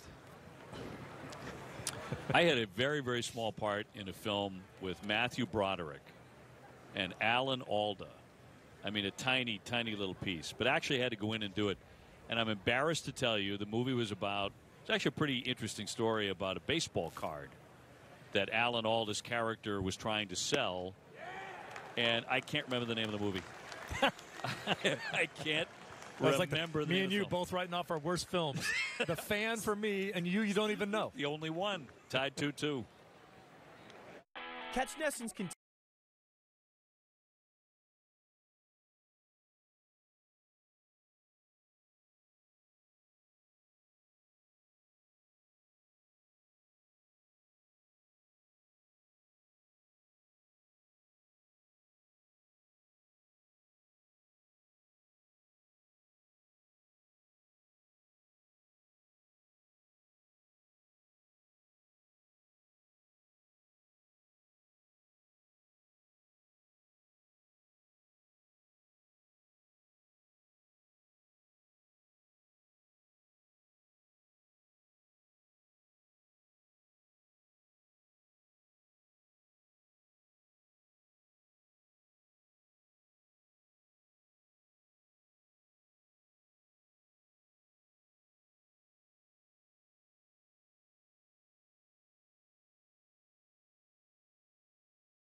Season ticket plans provide fans with the best seats, price, benefits that the Red Sox have to offer.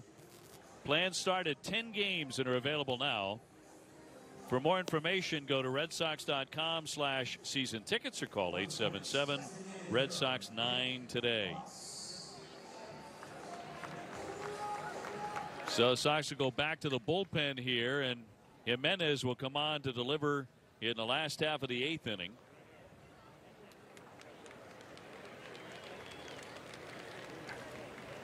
And he'll take on 5, 6, and 7 for Minnesota. Edgar Jimenez.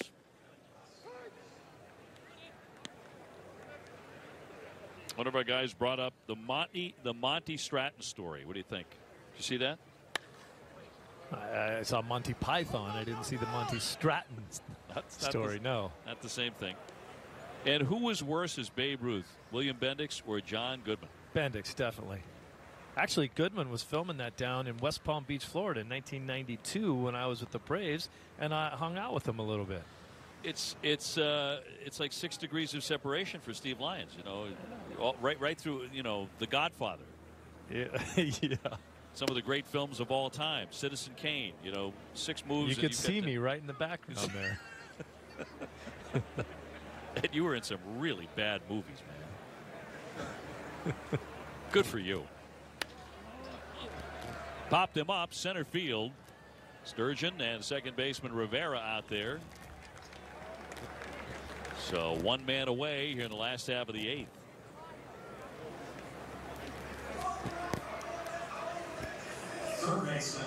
What was the Lou Gehrig story? The Lou Gehrig film. Yeah, Pride of the Yankees. Pride of the Yankees. Yeah. Today. The Sox put Santiago Espinal now at second base. So every position is now switched for the Red Sox.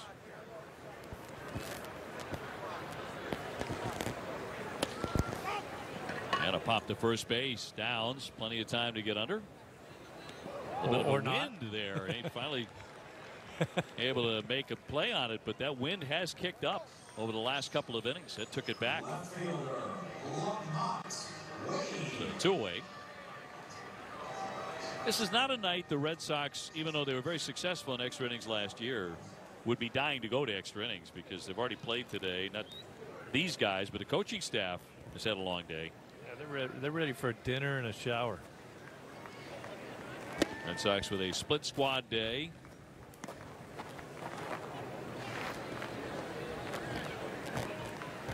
Way the batter, base is empty. And Jimenez fires a strike.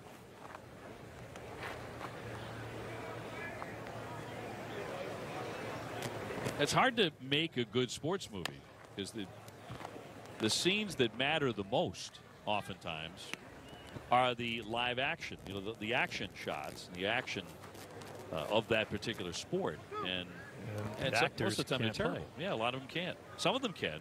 Robbie Benson was a great basketball player, actually. And what was that movie he played in? One-on-One. Yes. Yeah. He was actually a very good basketball player. That wasn't bad. Yeah. I kind of enjoyed that. Right. Yeah. And Charlie Sheen looked like he could really pitch. You know, we're tied up 2-2. He could throw. Yeah. It's Jim from Ace Ticket.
Tonight's Red Sox spring training game on NESN is brought to you by Ace Ticket. It's more than a ticket. Visit aceticket.com or call 1-800-MY-SEATS. And by Jordan's Furniture, the furniture store of the Boston Red Sox. Sox tied up here with Minnesota 2-2. Going to the ninth inning. And a new pitcher for the Twins is Williams Ramirez. So they've now used 8 guys tonight. One every inning. And Dimitri Jimenez, the last guy to throw. Kyrie Washington will lead things off here. Ramirez is making his first spring training appearance. Saw the numbers for him last year.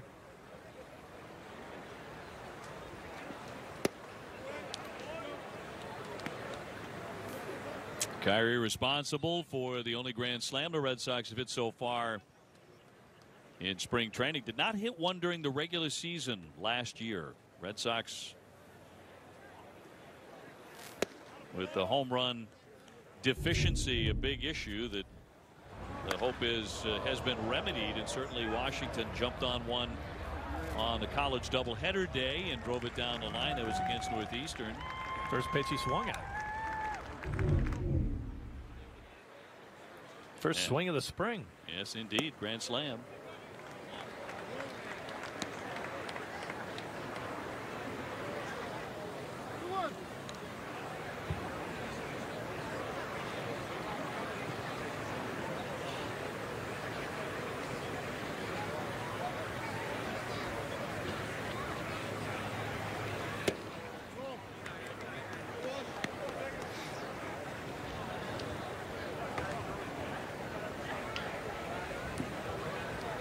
Sam Travis is on deck. That's Lamont Wade down left field for Minnesota. And a 3-1. Good count here for Washington. He went for it. 3-2.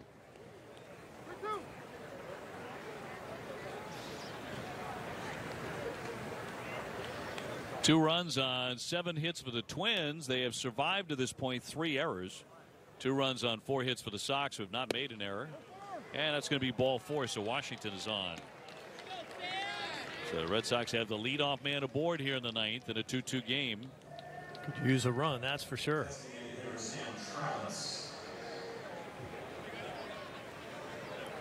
So Sam Travis trying to make something happen. Pretty quiet night so far. He's 0 for 3. He did reach on an error and score a run back in the 4th inning. Travis, one of the few guys going the whole way tonight.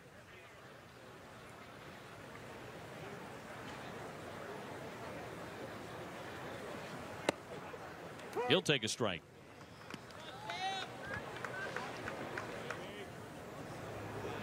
These early at bats in spring training in the early games. As a hitter, what are you looking to do? Just find a way to make solid contact. You know, you got to remember that they've taken a lot of swings in batting practice, but very few swings off of live pitching.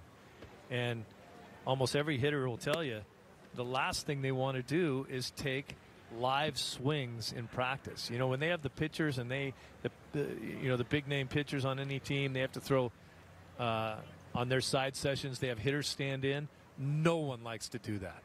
You just know you're going to look bad. That's the only other opportunity you have to actually face live pitching. So you've had very few at bats. Just try to make solid contact somehow and you'll be happy.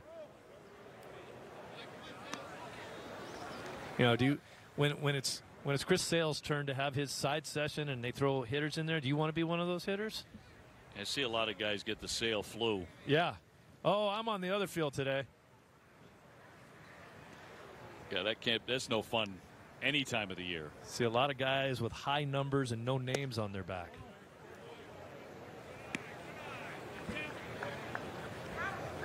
Well, another 3-1 count. He did walk Washington. On the verge of doing the same thing with Travis.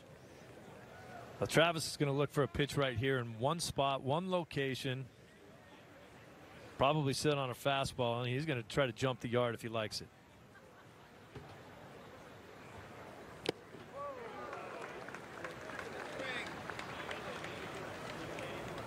He liked it. Came up empty. Yeah, it's the same thing Washington did on the 3-1 pitch. He tried to uncork one and came up empty. It's a 3-2. Rivera will be next. Yeah, the payoff pitch. Runner goes. So Alex Cora had a man in motion. He's actually done that a little bit more tonight than we saw in the first couple of spring training games. Yeah, I think he wants to be aggressive, but he's got to have the right personnel out there to do it with, obviously. But, you know, I think more than, you know, the few guys on the team that can really steal bases, I think he wants to be a team that goes first to third with anybody, first to home with anybody, run the bases correctly, get good jumps, read situations.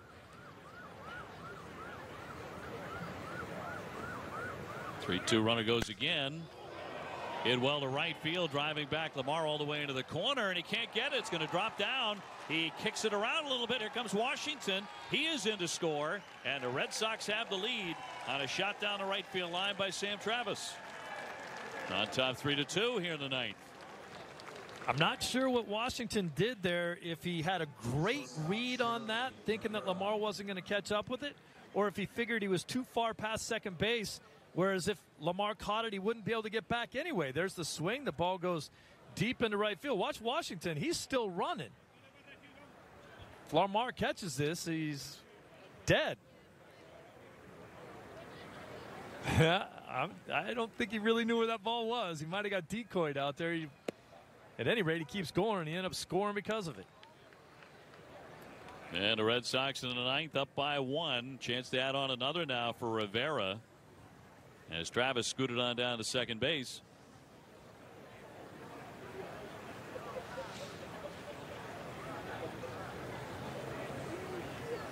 Red Sox hopeful of splitting their games today. Kerry Washington all grins there. It worked out. Sometimes.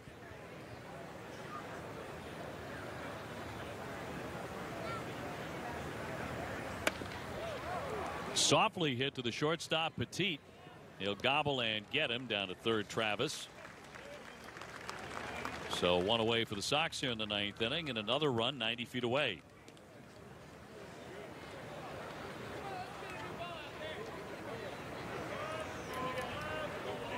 So Minnesota will bring in the infield. Espinal will hit. He will bat for the first time in this one. Kind of what we were hoping to see here in this ninth inning. Someone get it started. Someone drive the ball somewhere. Get a run on the board. Put it away. You know, had a pretty good night tonight. Second baseman Ivan De Jesus Jr. He had a couple of hits and made some fine defensive plays. Yep.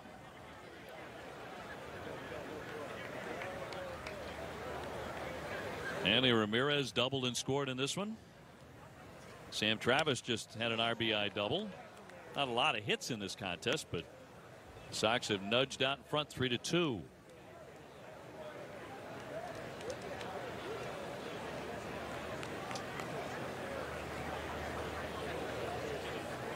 One down in the 0-2 from the righty.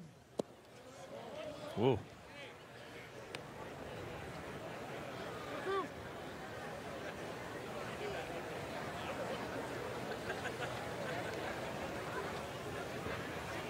Twins are going to cut the run off at home.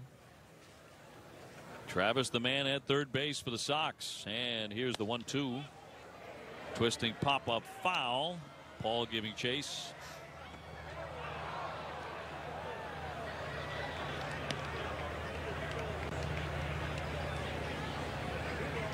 Not a good effort by the guy in the stands to try to catch that ball.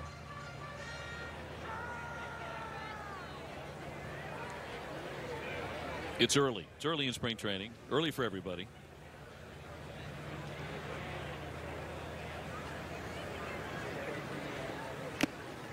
Foul tipped and held for strike 3.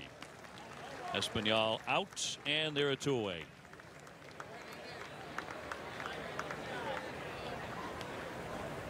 It'll bring up Oscar Hernandez. Catcher Oscar Hernandez. Still a chance to drive in a run and give the Red Sox a little bit of breathing room.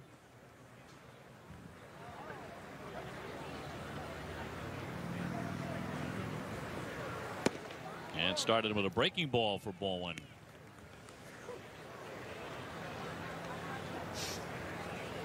Red Sox started right-hander Chandler Shepard tonight, and he pitched pretty well again. 2 scoreless innings.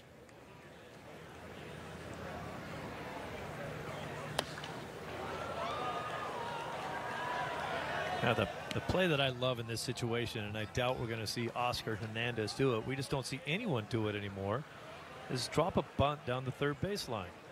Nobody thinks you're going to bunt. The third baseman's playing in left field. All you have to do is get it past the pitcher. Look at the room you'd have to drop a bunt down. You're going to score a run and you'd get a hit. But very few people do that anymore. I would amend that and say nobody does that anymore. Yeah, and it's wide open for so many players to do.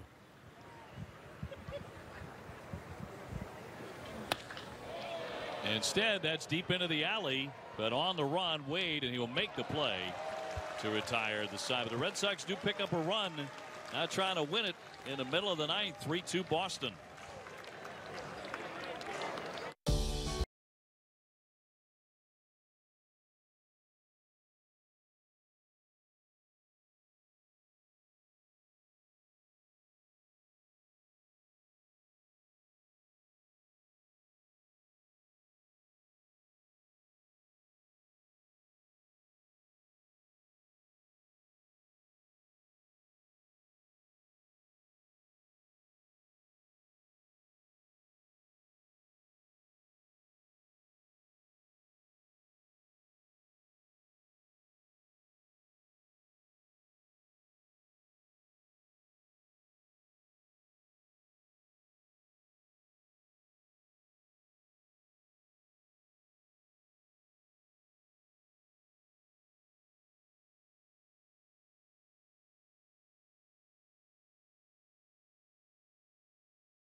For group tickets to opening day or premier games against the Yankees, limited hospitality packages remain for these and most games. Visit redsox.com/groups for more information. Sox trying to hold on to this one. They lead at 3-2 against Minnesota. This would be very damaging to the Twins' hopes for the Chairman's Cup should they lose tonight. So there's some added drama there. The Chancellor's Cup? The Chairman's Cup was formerly the Mayor's Cup. The Mayor's Cup? You keep, misnaming it on purpose. So Jimenez trying to hold. Red Sox ahead 3-2. The victory puts the Sox at 5-1 for spring training. And Lamar, the former Red Sox, taking ball one.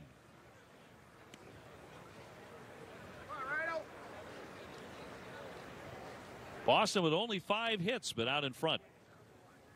Twins have 7.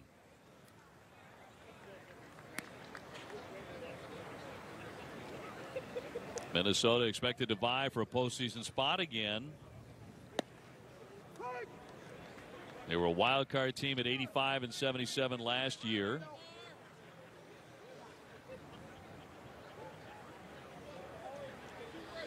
They have a very good club coming back again.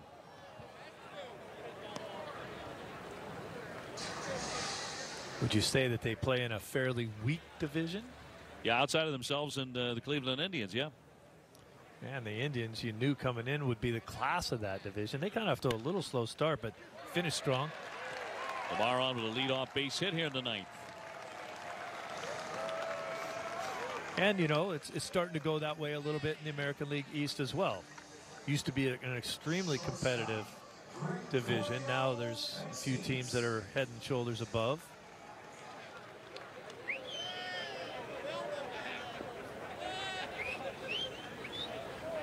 Here's Petit. Gregorio Petit. Infielder batting with a man at first base. And that'll be ball one.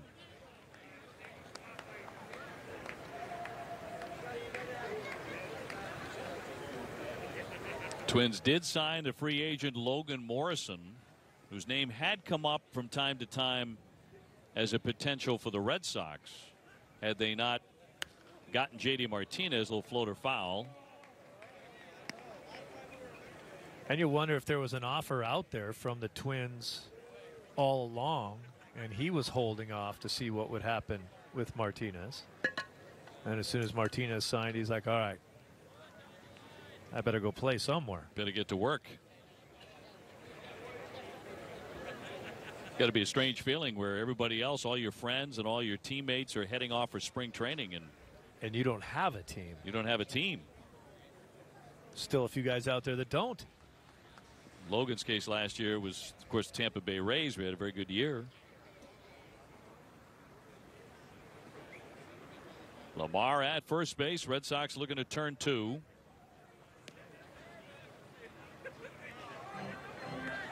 And kind of a strange game because, as mentioned, Boston with only 5 hits, but with the lead, Red Sox committed 2 balks in 1 inning tonight, including balking in a run.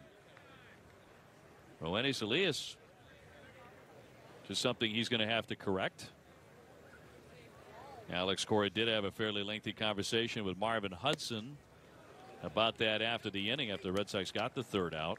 Yeah, he either has to correct it or make sure Hudson isn't the first base umpire. Yeah, or any umpire ever again when he's in the game, but it'd be tough to do.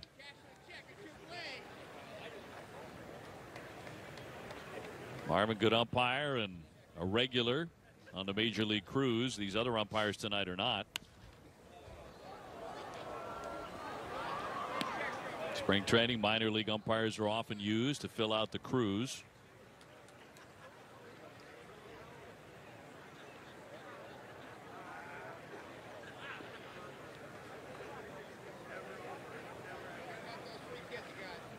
And Jimenez from the set. Right past him. Had some giddy up on that one. So Petit goes down, 1 away.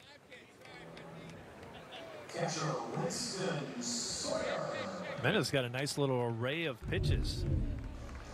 Takes them off. Got a nice changeup, little breaking ball, and then that one just good old country hard ball.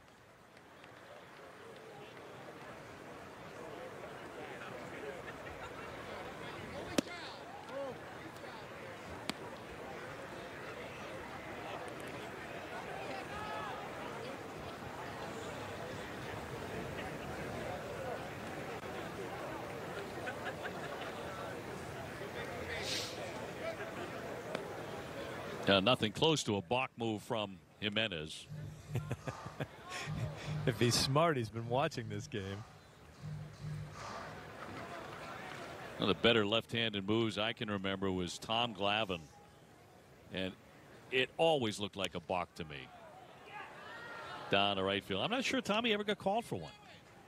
I bet it probably did, but I mean, the longest he pitched, and you're talking about 2 decades, but he was right on. He had it totally figured out. Yep. How far you can go making that step.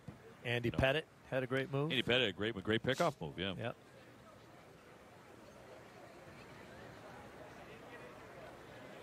Who's the best right-handed pickoff move you ever saw? You know, Dave Stieb was very quick. He was so quick. You know, right-handers don't fool you. They get you leaning or something. You kind of have to make a mistake to get pissed off. You've got to have quick feet. But if you're quick and you get it over there, like, whoa, that surprised me.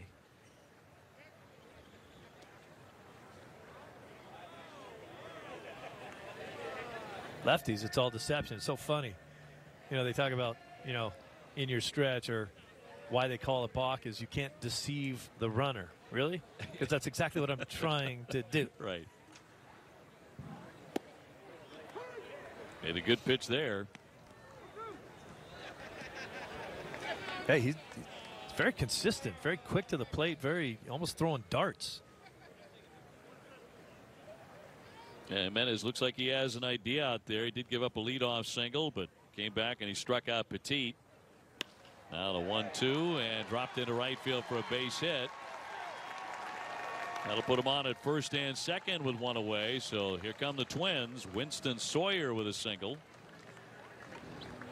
Well, you know how they always say good hitters get jammed. I mean, that's exactly what Jimenez wanted to do. He wanted to get in his kitchen right there. He jammed him. And he just fought that thing off in the outfield for a bleeder, but it's a base hit. Watch this jam shot. Oh, right about now he's saying, get off me, ball. Tried to pull his hands in quicker to get that bat head to it, but that's hard to do. Now sends up Ramsey with a couple of men on.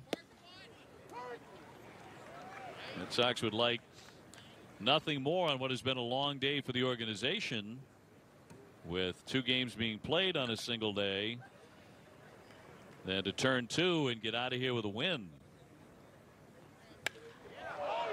Fly ball instead into left center field. Sturgeon on the run, and he'll track it down in the alley. The runners will have to retreat to first and second, and there are 2 gone. Get it up into the wind. It has a chance to carry here. First baseman, Chris Paul. Feels like this ballpark has played big today, though, hasn't it? Yeah. I thought we've seen some balls hit pretty hard that have gone nowhere. So 2 out. Red Sox leading 3-2.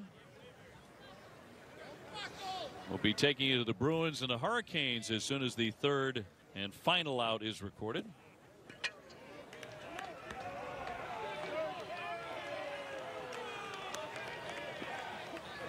Red Sox will make the short drive back to JetBlue and Fenway South.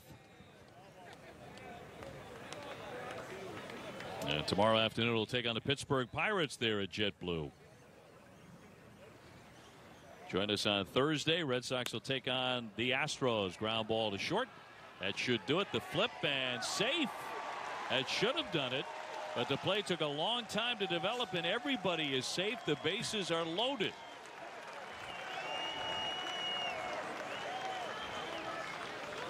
This ball just ate up Rivera. He got caught in between.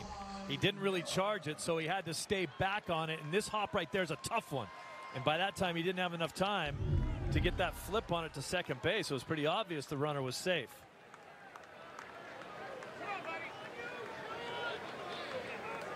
Needed a lot more pace on that toss. So some drama here for the Twins. They've loaded up the bases. Yeah, Rivera just got caught in between on the way the ball was bouncing there, and that ball could have eaten him up badly. Twins with a man at every base, but 2 down in the bottom of the 9th.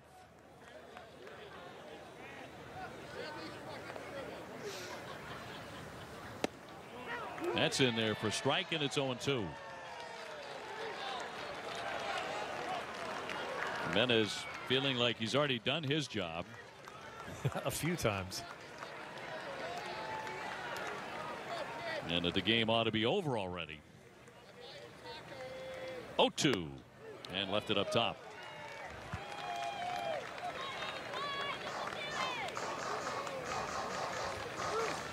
See if he goes to that back leg slider here. See if he can get a swing and a miss at a ball in the dirt. Got to have confidence in your catcher behind the plate. To right along the line. Scott giving chase into foul ground. He slides. And he's got it. And that's the ball game. The Red Sox win it. Scott with a nice sliding stab there down the right field line in foul territory. And Jimenez can breathe easy at last as the Red Sox win this game 3-2. A split squad day, and the Red Sox indeed split them and are now 5-1 here in spring training 2018. Thanks for joining us tonight here at Hammond Stadium, the home of the Minnesota Twins. For Steve Lyons and for Garrett Austin, I'm Dave O'Brien. We send it now to Jack Edwards and Andy Brickley at TD Garden for the call of period 3 of the Bruins and the Hurricanes.